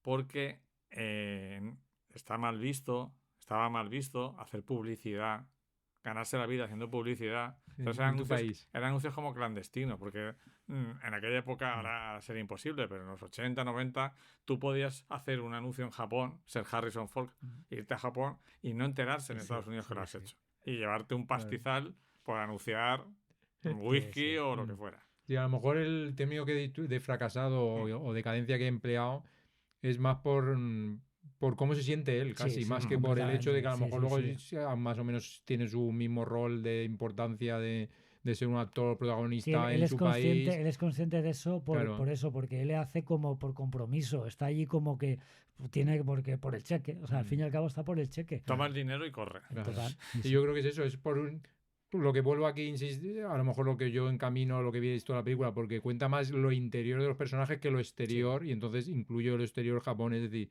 yo creo que a Sofía Coppola le interesa más lo interior que lo exterior, a pesar de que luego como artista que es y como cineasta que es, cuida mucho lo exterior. Pero yo creo que lo que le importa más es una descripción psicológica de los personajes. Totalmente. Evidentemente, aquí la toca Japón, pero podía haberle tocado de Estados Unidos, de una gran ciudad, meterlo en una televisión local de un pueblo del medio oeste. O Nueva York, ¿no? Si fuera una película de Woody Allen. Exactamente. Cualquier situación le hubiera venido. Y luego ella... Tenemos a la otra protagonista. Claro, ella, que es la gran protagonista, es una recién casada con un fotógrafo de prestigio que ha ido a Japón a acompañarle a su marido, y ella está desubicada totalmente, tanto... Volvemos al país otra vez, como también porque ella tiene una gran inteligencia. Da a entender que han estudiado en Yale, no sé si en Yale o en Harvard, ¿no? Algún sitio, alguna universidad de prestigio. Claro, ella ha estudiado porque él le dice, eso da mucho dinero, ¿no? Claro. Pero no sé si dice filosofía. Sí, filosofía. Filosofía, creo que sí. Y es un personaje también desubicado. Al contrario del personaje de Bill Murray, que es otro de los aciertos de la película, ella, a ver si lo digo bien, me expreso bien, ella a nivel tanto de inteligencia como de cómo se siente ella como persona en ese momento, se siente como si fuera de sobresaliente, pero luego a su alrededor nota que no está metida en ese sobresaliente. Está rodeada de mediocres. Exactamente, yo creo que es eso. Entonces ella lo que le entra cierta depresión o cierta bajonazo, podríamos decir, en plan vulgar, ¿no? Que es por eso, porque yo creo que ella se ve en todos los niveles. Por eso es la escena inicial que hemos dicho de ella no está casi en una braguita, ¿no? Una braga, vamos a decirlo. Aparece está en ropa interior, en la cama. Ella bien, tanto físicamente como mentalmente está como en la cúspide y ella lo sabe. En cambio lo que le está a su alrededor no. Y yo creo que esa es la gran diferencia entre el personaje que interpreta Bill Murray y el personaje de Scarlett Johansson. Me gusta lo que has dicho, David, porque escuchándote lo interiorizo. O sea, no había sido consciente, pero trata ese tema que no se trata mucho, pero que todos hemos sentido alguna vez, que es cuando, por circunstancias de la vida, estás en un ambiente, te toca estar en un ambiente donde la gente que te rodea no te estimula intelectualmente, ¿no? Yo lo estuve hablando, no recuerdo con quién fue. Sí, ya lo recuerdo, no lo vamos a nombrar. Yo le dije, es que, en un momento que estaba así como de confesión, digo, es que ahora mismo estoy en un momento en que casi nadie me estimula, ¿no? Y esa persona me dijo, no, a mí es que lo que me importa es que sean mis amigos, ¿no? Y yo, a mí también, pero también necesito que haya gente que me estimule, ¿no? Y yo creo que eso le pasa a ella. Ella, pues, está casada con un fotógrafo que es muy famoso, pero es un ambiente superficial. La actriz que se encuentra, que es una elección de casting perfecto. No sé cómo será Anna Faris. A lo mejor es la tía más inteligente del mundo, pero su estereotipo es de rubia tonta, ¿no? Y entonces es perfecto, ¿no? Y luego está, como decís, por Bill Murray, que se nota que está bastante desconectado ya de su mujer. Su relación es muy de cosas domésticas, elige el estampado del sofá, ¿no? Y también está como... Tampoco hay nada que le estimule, que le motive. Entonces esas dos personas colisionan, se encuentran, y ahora yo os hago la pregunta del millón. ¿Se enamoran? ¿Conectan? ¿Hay deseo sexual? ¿Cómo lo veis? Es un tema delicado, yo creo que es fundamental en la película, y la directora lo trata con bastante elegancia y bastante sensibilidad. Yo creo, desde el punto de vista de ella persona, me hace gracia porque es que la semana que viene cumplo 50 años, o sea, que Momentazo, Antonio.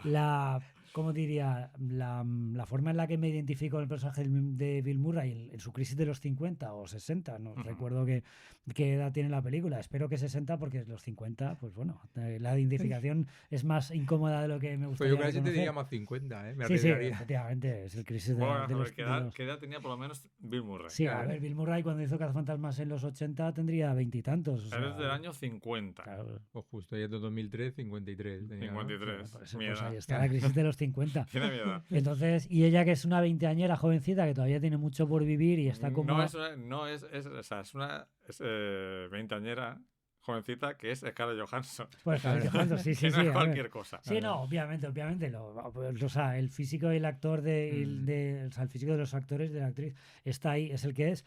Pero yo, desde mi propia experiencia como ya señor de 50 años, que ha tenido compañeras de trabajo veinteañeras, y esa distancia, esa... ¿Cómo decirlo? Esa nostalgia por salir de marcha con chicas jóvenes, con chicas guapas y tal, pero tú siempre verte como que estás fuera de ese ambiente. O sea, tú puedes sentir nostalgia, tú puedes sentirte vivo, sentir que esa juventud te estimula, pero no la vas a ver, o sea, no lo vas a ver nunca desde un punto de vista sexual o de atracción, más allá de los estímulos intelectuales. No, yo he preguntado a Moss porque yo en algún momento siento que Scarlett Johansson se está enamorando, aunque sea platónicamente, de él. Sí, ahí no va. hablo tanto del sexo. Ahí va. Pues eso lo he lanzado. Amistad, sexo, o sea, amistad, deseo sexual, enamoramiento platónico. Yo iba un poco por ahí, o sea, el punto de vista del personaje de Bill Murray tiene una posición como de paternal. La está mirando, sí, es una jovencita atractiva, le estimula a lo mejor intelectualmente, es una chica físicamente muy atractiva, muy guapa, pero él nunca la va a ver de ese modo, al menos creo yo. De hecho, hay varios momentos como que él pone cierta distancia o se intenta alejar porque sabe lo que puede pasar. Y el punto de vista de ella, yo creo que sí que iba un par de veces que sí que se puede enamorar o puede tener ese amor platónico, puede ver una persona más madura, intelectualmente superior a su propio marido, a sus ambientes de amigos y tal. No creo que llegue en el deseo sexual, no quiero que se quiera acostar, pero sí que tiene ese punto de admiración y de enamoramiento de la persona experimentada de la vida. Entonces sí que yo creo que va más un poco por el tema platónico, o que realmente ella sí que ve que esta persona que tiene más experiencia y más rodaje en la vida le puede dar lo que a lo mejor su marido y sus amigos no le dan. Yo lo digo, lo decía lo de que además está muy bien que la relación no quede totalmente clara, pero hay un momento que sí que tenemos un dato objetivo que podemos interpretar. Hay un dato y luego podemos interpretarlo, que es que Scarlett Johansson se molesta bastante cuando descubre que Bill Murray se ha acostado con la cantante del bar, porque aparte de que se molesta en la puerta cuando descubre el tema, Luego cuando van a la comida... Sí. Está ausente. Está ausente y tensa. Y aparte hay un momento muy divertido que hace Sofía Coppola, que es que pone una carta y dice, parece todo igual, es que realmente son todas la misma foto. Por eso digo que yo no llego a saber, y me parece bien, qué siente Scarlett Johansson por... Murray, estoy totalmente de acuerdo contigo. Que en un momento de borrachera de calentón, se pueda acostar con Scarlett Johansson, no digo que no, pero su idea es que no lo va a hacer. Pero Scarlett Johansson, el personaje de Scarlett Johansson, yo no sé, os lo confieso, lo que siente por él. No me queda claro. Puedo tirar otra vez de un poco de experiencia, que es al final la forma en la que nos enfrentamos a las películas. Y yo puedo entender que lo que tiene es celos, porque ella no es la única. No celos a nivel, yo me quiero acostar y te has acostado, entonces ya pierdo interés. No. O sea, sí, que estás dedicando toda tu atención a mí y de repente ha aparecido. Exactamente, o sea, yo te tengo en exclusividad, yo tengo esto contigo, esta conexión, hemos compartido cosas juntos y tal, y ahora este tiempo, esta energía, estos momentos que eran tuyos y míos en exclusiva, tú lo estás compartiendo. La primera que pasa y... Entonces, claro, ella se siente que es una más, se siente excluida, entonces le duele porque ha perdido un poco esa exclusividad y ha perdido ese estatus de ser el único estímulo que tenía el otro. No creo que sienta celos a nivel sexual, porque como ya te has acostado con la otra, ya no me vas a ver de la misma manera. No, yo creo que no va por ahí, porque al final un poco como que se reconducen esa relación y un poco recuperan esa chispa que tenían al principio. Sí, con una escena estupenda, una escena final estupenda que a mí me recuerda a otros finales como puede ser Los puentes de Madison o incluso Primavera en otoño, otra película de Clint Eastwood. Y has tratado un tema interesante hablando de tu experiencia personal, que claro, está el tema de cómo te ven los demás y cómo te ves tú. ¿Qué edad tienes tú por dentro, no? Porque no siempre tienes la edad que marca tu DNI. Y tampoco... La madurez, al fin y al cabo. Ni tampoco es lo mismo lo que tú pensabas, no solo de los señores de 50 años cuando tú tenías 20, sino de cómo serías tú cuando te hubieras 50. Desde luego no hemos llegado a los 50, yo por lo menos, sin ser la persona que yo pensaba que iba a ser. No por fracaso o no fracaso, sino porque al final siempre eres tú. Sí, tú no te escapas de ti mismo, ¿no? Sí. Y siempre hay una parte adolescente en ti, una parte joven, una parte madura, una parte de 50. Entonces eso es muy interesante, porque creo que Bill Murray también lo está viviendo. El personaje de Bill Murray también lo está viviendo en ese momento. Y de hecho, no sé si sería muy interesante, o sea, creo que sería interesante, ¿no? Hacer ya se ha hecho, pero hacerlo con un tratamiento no cómico, sino dramático, de una persona, imaginar una persona de 50 años que de repente un día se levanta con el físico de 20, pero sigue siendo él, pero no tratarlo como comedia, sino como parte de drama, digamos, existencialista. Sí, ¿no? cómo enfocar las situaciones teniendo la experiencia que tienes con... Claro, con imagínate que un tipo o una tipa de 50 y tantos años se despierta al día siguiente y es él de 20 o él o una versión mejor, y dice, hostia, ahora ¿cómo me voy a mover por el mundo? ¿No? Yo tengo 50 años y igual estoy en un sitio y me entra una persona de 20. Que eso es muy interesante cuando eres profesor, es muy interesante cuando tienes alumnado muy joven, que hay momentos, ¿sí?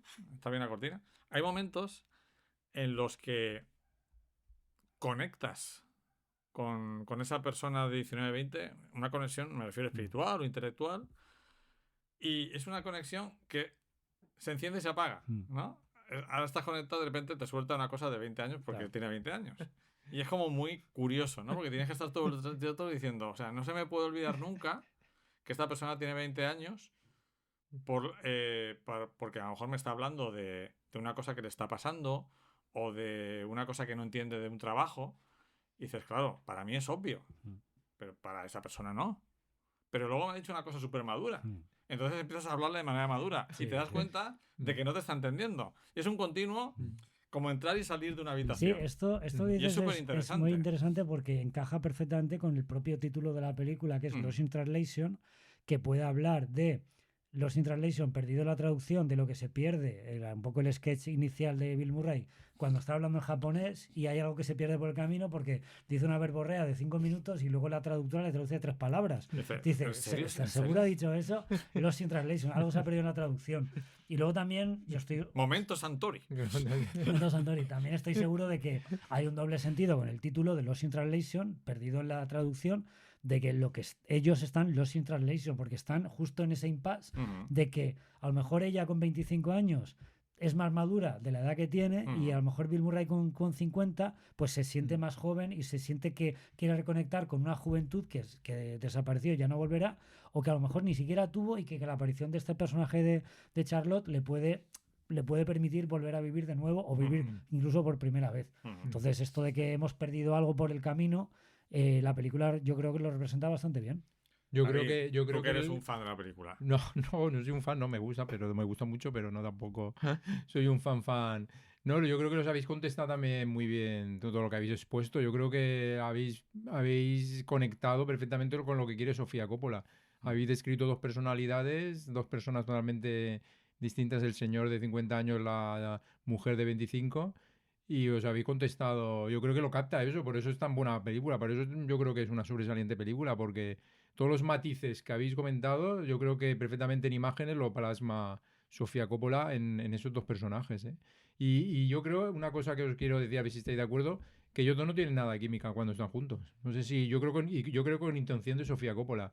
No sé si porque a Sofía Coppola le gusta trabajar con Bill Murray, ha trabajado varias veces con él, incluso ha hecho algunas Tienen química de amistad, sí, pero no química claro, de por eso, que no encuentra... Pero bueno, yo te digo ya en el aspecto visual de cuando dices la típica expresión que se dice mucho, ¿no? Pues esta actriz y este actor tienen química. Yo creo que no tienen nada, no saltan chispas, pero yo creo que es intencionado por parte de la cineasta en este caso, encontrar a dos personalidades tan distintas y que no tengan esa conexión. Yo creo que le viene fantástico, le viene muy bien a la película. Dentro de también, a mí me parece ella una excelente actriz, y Bill Murray a mí nunca tampoco me ha apasionado. Bill Murray es como una estrella, este tipo de estrellas que no actúan del todo bien, pero que es una estrella, encima es una estrella... Sí, es carismático, y estrella, como digo yo, de vecino, que lo puedes tener de vecino, no es una estrella como ha nombrado Harrison Ford, que le gusta tanto a nuestra producción, a la productora. Se habló mucho de que Bill Murray demostró que era buen actor en esta película. Yo lo sabía desde el año 84 de que vi Cazafantasmas, pero bueno. No me parece... con ese movimiento de ojos. Claro. Sí, pero sí que es cierto que Bill Murray ha sido siempre un actor cómico. Tiene fama de Saturday Night Live, efectivamente. Tiene fama en los últimos años de ser bastante gilipollas, bastante antipático y estirado durante el rodaje, fuera de cámara. Pero yo creo que, bueno, demuestra que es un actor que si se le pide otros registros, yo estoy pensando también, por ejemplo, en Los Tenenbaums, o estoy pensando en Life Aquatic, de Wes Anderson, las dos, que tiene otros registros que si el director apuesta o le consigue sacar otro tipo de registros, pues Bill Murray va a poder dar la talla. Yo creo que es una elección bastante buena, bastante inteligente, porque tiene ese punto de actor a la vez serio y a la vez cómico, que está como fuera del agua, que él, si por él fuera, estuviera haciendo bromas todo el rato. No sé si os da la sensación, pero que su propio estatus social, anímico, le hace estar como pasota de todo. Entonces, claro, mezcla un poco ese sarcasmo que sabemos que él tiene por la forma de hablar, sobre el hastío que tiene de su situación. Entonces, eso hace que dramáticamente resulte más interesante.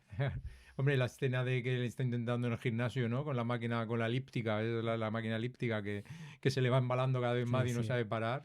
Eso es todo también, es slapstick, es todo un referente a lo que os he dicho, de que es su decadencia también, que el cuerpo poco a poco va entrando en el declive físico. La escena que le piden varios registros dramáticos, que imite a James Bond, que imite a Roger Moore y tal, y él simplemente cambia el gesto, cambia las manos, y es otra persona totalmente distinta.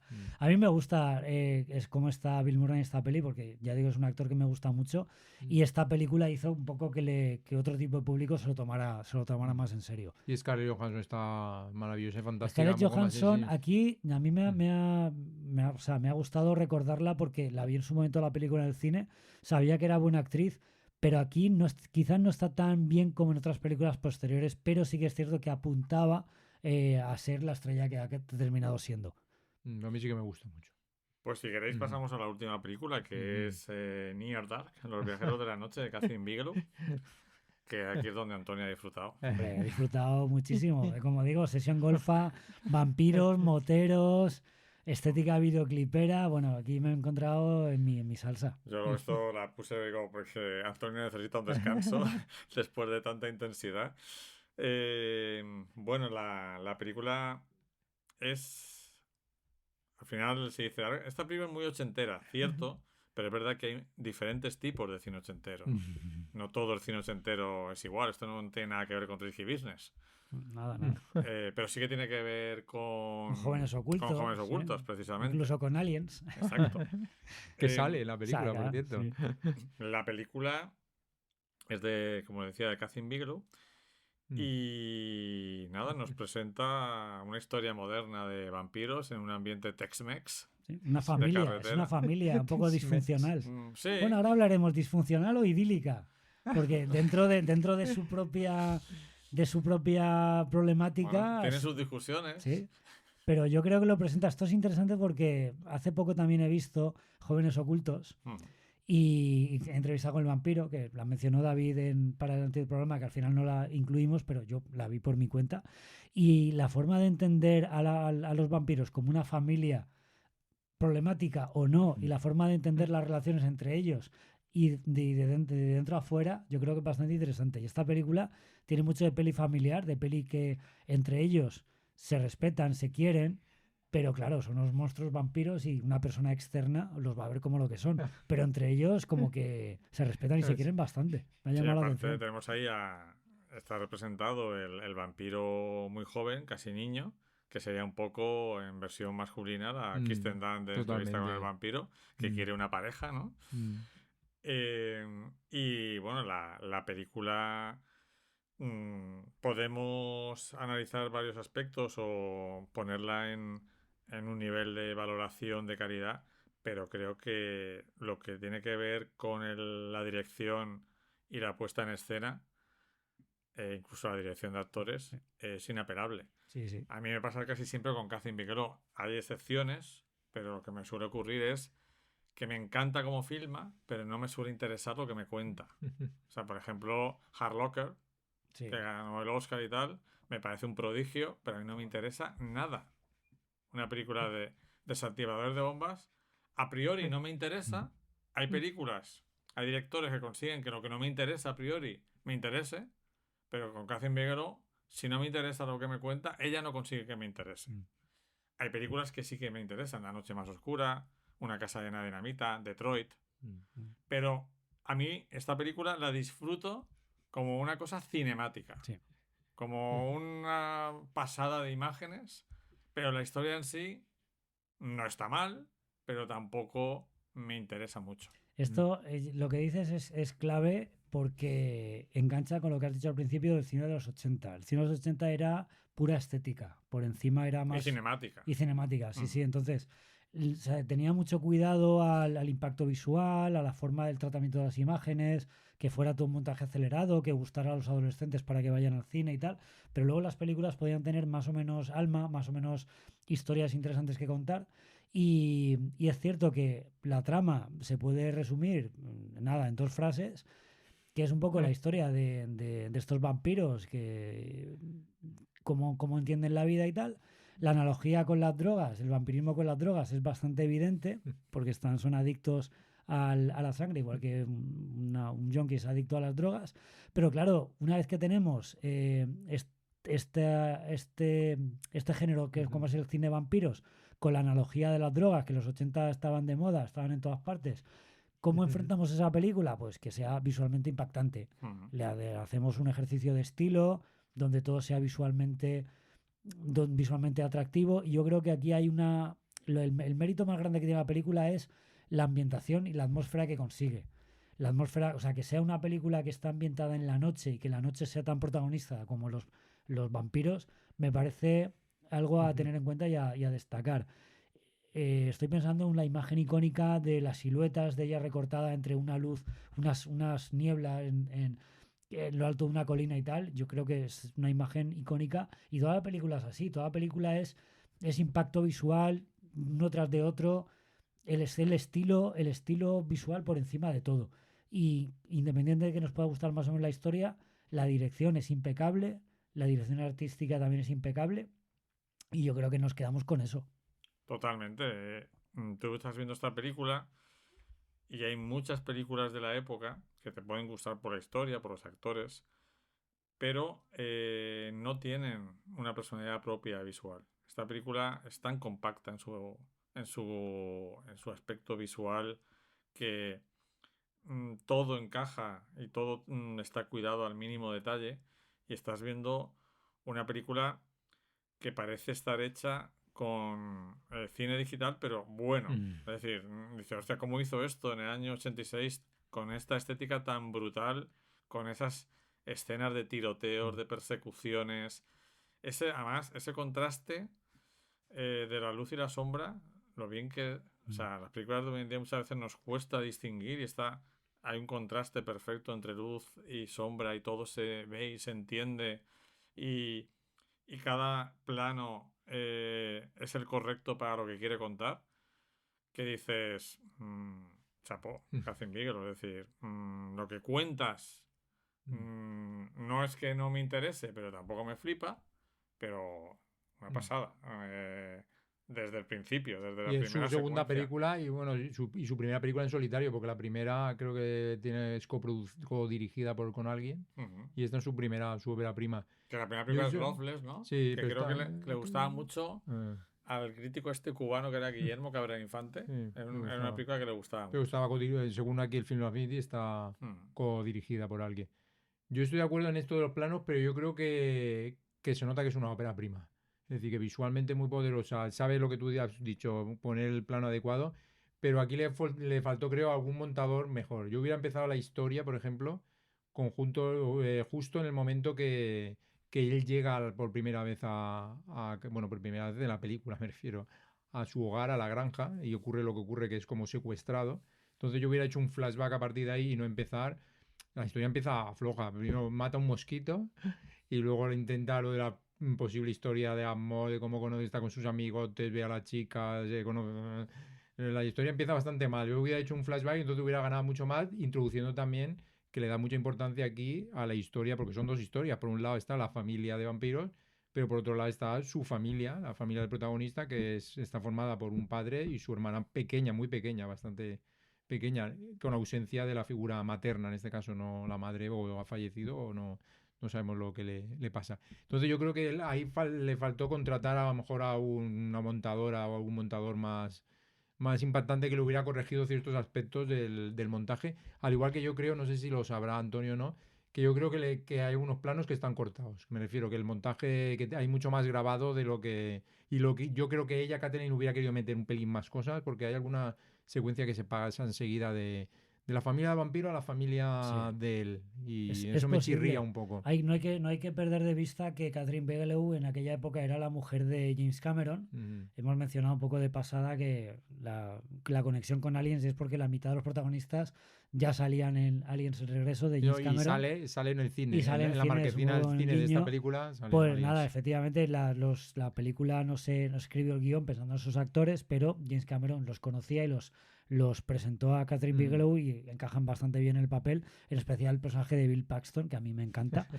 Pero yo estoy seguro de que sin quitarle talento y mérito a Catherine Bigelow, que me parece que es un auténtico genio, yo estoy seguro de que la influencia de James Cameron de alguna manera se nota, si no en la dirección, en la puesta en escena, en esa forma de narrar visualmente del punto de vista de artesano. Yo me estoy acordando, por ejemplo, en Terminator en el 84, Terminator 2, sí, más bien Terminator en el 84, hay escenas, la escena final de cuando, siempre lo pongo... El camión, ¿no? El camión. No, voy a poner una escena de ejemplo porque lo vi en un documental de Making of y me impactó, y es ese nivel de artesano vieja escuela, de cómo resuelves situaciones, efectos aparentemente más difíciles, y lo resuelves de la manera más sencilla.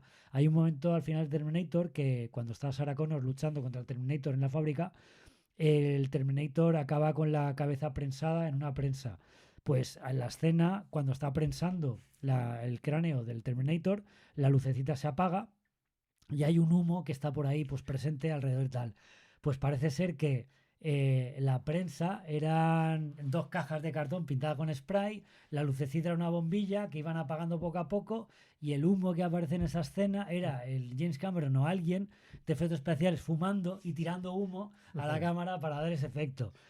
Ese es James Cameron en el año 84 haciendo efectos especiales con Terminator. Yo estoy seguro que esa escuela la hereda completamente Catherine Bigelow a la hora de hacer Los Viajeros de la Noche, y es que tiene un presupuesto ínfimo, tiene un presupuesto que se nota que está hecho con 4 duros, pero le saca oro a los medios que tienen en la época. Yo creo que eso es parte del encanto y a la vez un poco la maldición de la película, pues resulta que es una película barata, una película que no luce mejor. Primero porque no puede, pero yo creo que segundo porque no quiere lucir de otra manera. Yo creo que iría a hacer un homenaje al western sucio también, ¿no? Al western, en este caso, de los años 70 y 80. Sí. Pero hay, para mí, respecto a lo que comenta Antonio, entonces podríamos decir seguramente que Catherine Bigelow fue a mejor y James Cameron a peor. Completamente. Sí, porque a las pruebas me remito. Pero, por ejemplo, a mí me parece, yo he visto pocas escenas mejores en lo que es el tema de la combustión de los vampiros cuando les da el sol, tanto de sus cuerpos como cuando están ahí intentando luchar o taparse con mantas, cerrar los coches, opacar los cristales de los coches. Me parecía, o sea, hoy en día creo que cuando veo escenas así me las creo menos que esta, yo creo y lo que dices tú, que es una película que tú estás viendo que es barata, muy barata, al mismo tiempo dices, joder, qué bien hecha está. La explosión del camión no tiene, para ser una producción barata, eso tiene que costar dinero, y luego la combustión, como dices tú, de los vampiros, yo creo que utilizaron técnicas entre tradicionales y yo creo que algo digitales ya también. Yo creo que si está detrás de claro, cuando la primera de Tron, cuando cuando utilizaron las técnicas digitales, yo creo que aquí si tuvieran una labor, porque el chaval, el crío, el que combustiona más... perdón, cuando dices digital quieres decir efecto óptico. Sí, claro, efectos ópticos digitales. Entiendo digital con ordenador. Bueno, el Tron no sé cómo se utilizaría ya, los primeros digitales, pero no creo con ordenador, ¿no? El Tron primero, pero ¿no? No creo que lo pudiera hacer ¿no? Creo. Vale, pues entonces sería óptico. Sí, más efecto óptico, Es que me parece la combustión, evidentemente el chaval no puede hacerla el chaval. Sí. Es cierto que hay otros momentos de que hay personajes que tienen fuego, que es lo típico que se hacía con un traje especialista, que eso sí que se nota, pero cuando él está en la carretera, el chaval en la parte final saliéndole, le sale llamas literalmente de la cara, esos tienen 5 millones, José. Claro, fíjate. Bueno, no sería ni tampoco la producción. Mierda recaudó 3,5 millones de dólares por debajo de su presupuesto de 5. Bigelow atribuyó la falta de éxito en taquilla de la película a su proximidad con The Lost Boys, Jóvenes Ocultos, que se estrenó 2 meses antes, en un número comparativamente mayor de 1.542 salas, así como el hecho de ser una película independiente. Lo hemos mencionado antes que este programa era de películas más comerciales, en este caso hemos patinado un poco, no es tan comercial. Yo quería señalar que esta película se ha convertido... es de pretensión comercial. Sí, pero esta película tiene ahora un estatus de culto completamente. En su momento no le hizo caso a nadie y es cierto que en el videoclub en los años 80, 90 y sobre todo por este revival de cine vampírico de los 90. La portada es muy chula. La portada es muy chula, es chulísima. Y luego también me gustaría mencionar una pequeña curiosidad. Esta película, para quien no lo conozca, yo creo que hará las delicias de los fans de Mundo de Tinieblas, del juego de rol Vampiro la Mascarada.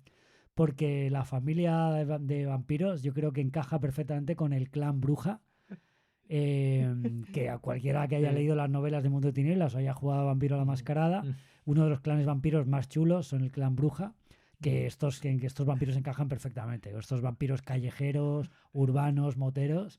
Así que si juegan al póker, totalmente.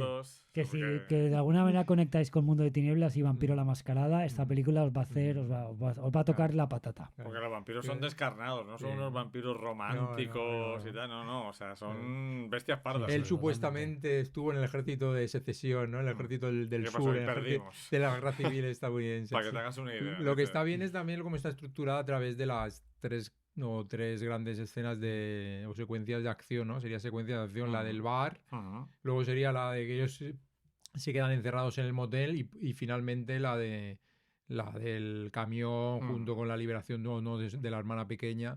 Y en cambio le faltaría una secuencia más que es cuando aparece el padre. Por eso te digo que yo creo que tiene que estar algo cortada porque es como muy abrupto cuando aparece la hermana y el padre están muy... También la solución de cura es un poco... Claro, eso sí, eso sí. O sea, sí. por eso digo que el Con guión, la sangre. Vale, venga. Me lo estoy pasando bien, me da Y igual. luego la elección, el chaval protagonista que hizo luego más, porque yo lo he visto en alguna es muy peli. guapete y tal, pero luego... Ah, el protagonista, vale. Sí, Yo el protagonista, que te referías no. al que sí que hemos visto en otras pelis es al vampiro joven. El Al chavalito. vampiro. El chavalito se ha hecho Pero más bueno, ese es películas. el protagonista, ¿no? No, me refiero al niño. No, sí, el niño sí. Luego el niño lo que ha mutado, claro, evidentemente, porque era... Ha mutado. Ya no es vampiro, ¿no? Claro, ya no...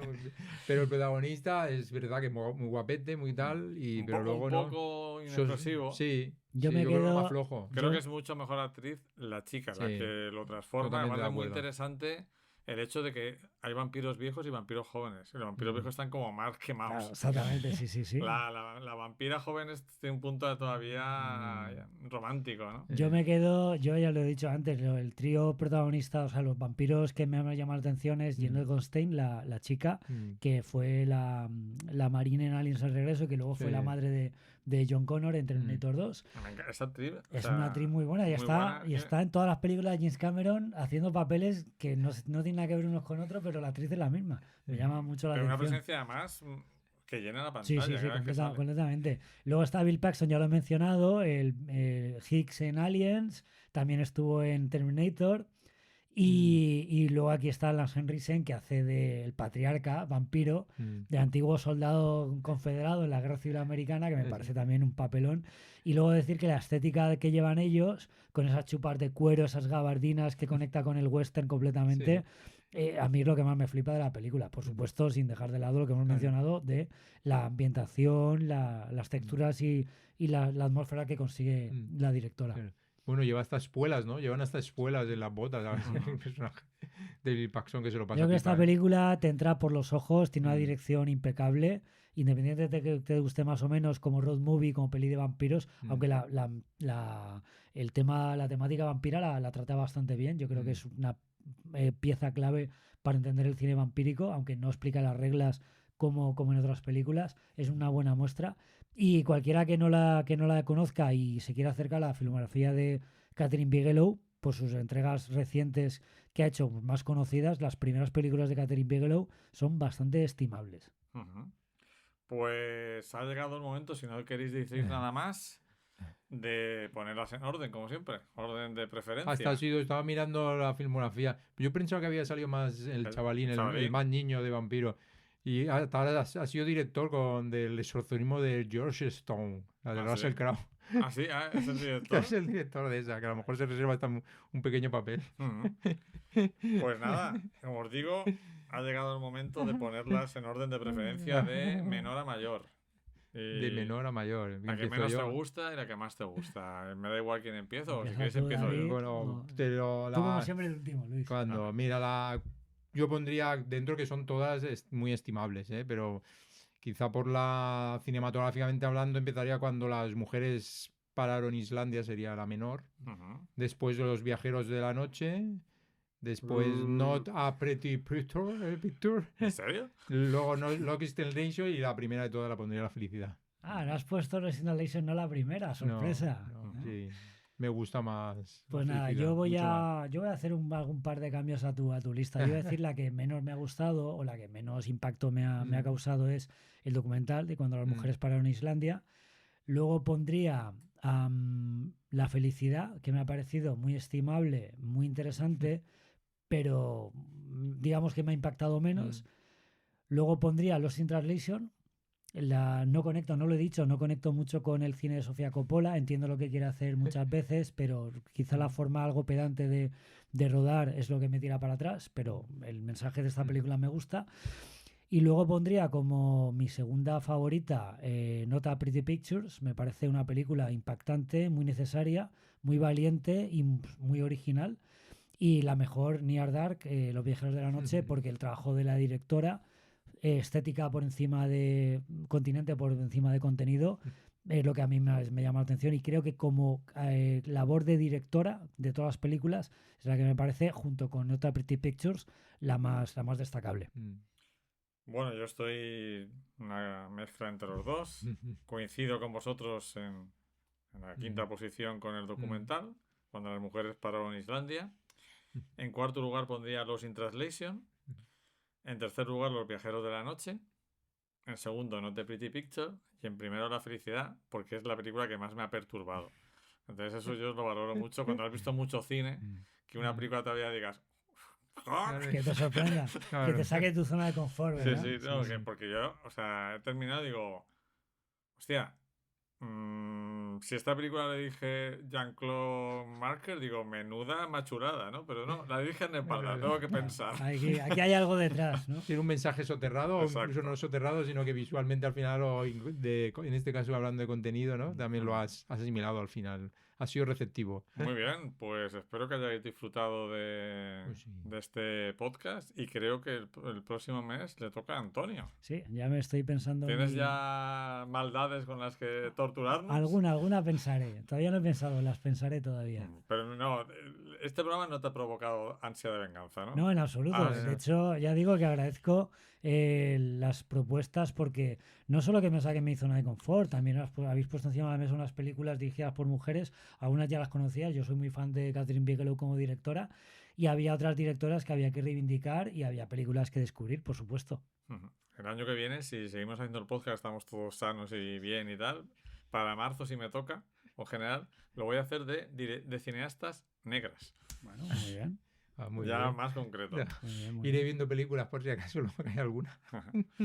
Pues ha sido un placer como siempre.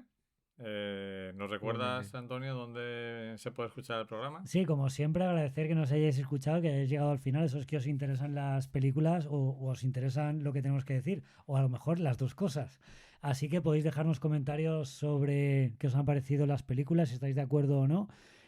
Tanto en iVoox como en Apple Podcasts, en iTunes, en cualquier plataforma donde escuchéis vuestro podcast preferiblemente. Así que, bueno, y conforme tengamos, no lo hemos dicho, pero conforme tengamos comentarios, los podemos leer en el programa y hacer que los oyentes sean partícipes también de nuestros debates, nuestras tertulias. Así que muchas gracias y hasta la próxima. Bueno, y de los Oscars al final no se habla luego. Sí, lo vamos a hacer una muy pequeña pieza. Vale. Ok, pues bien. Bueno, pues encantado. Placer intelectual. Como siempre, ¿no? Hasta la próxima. En fin.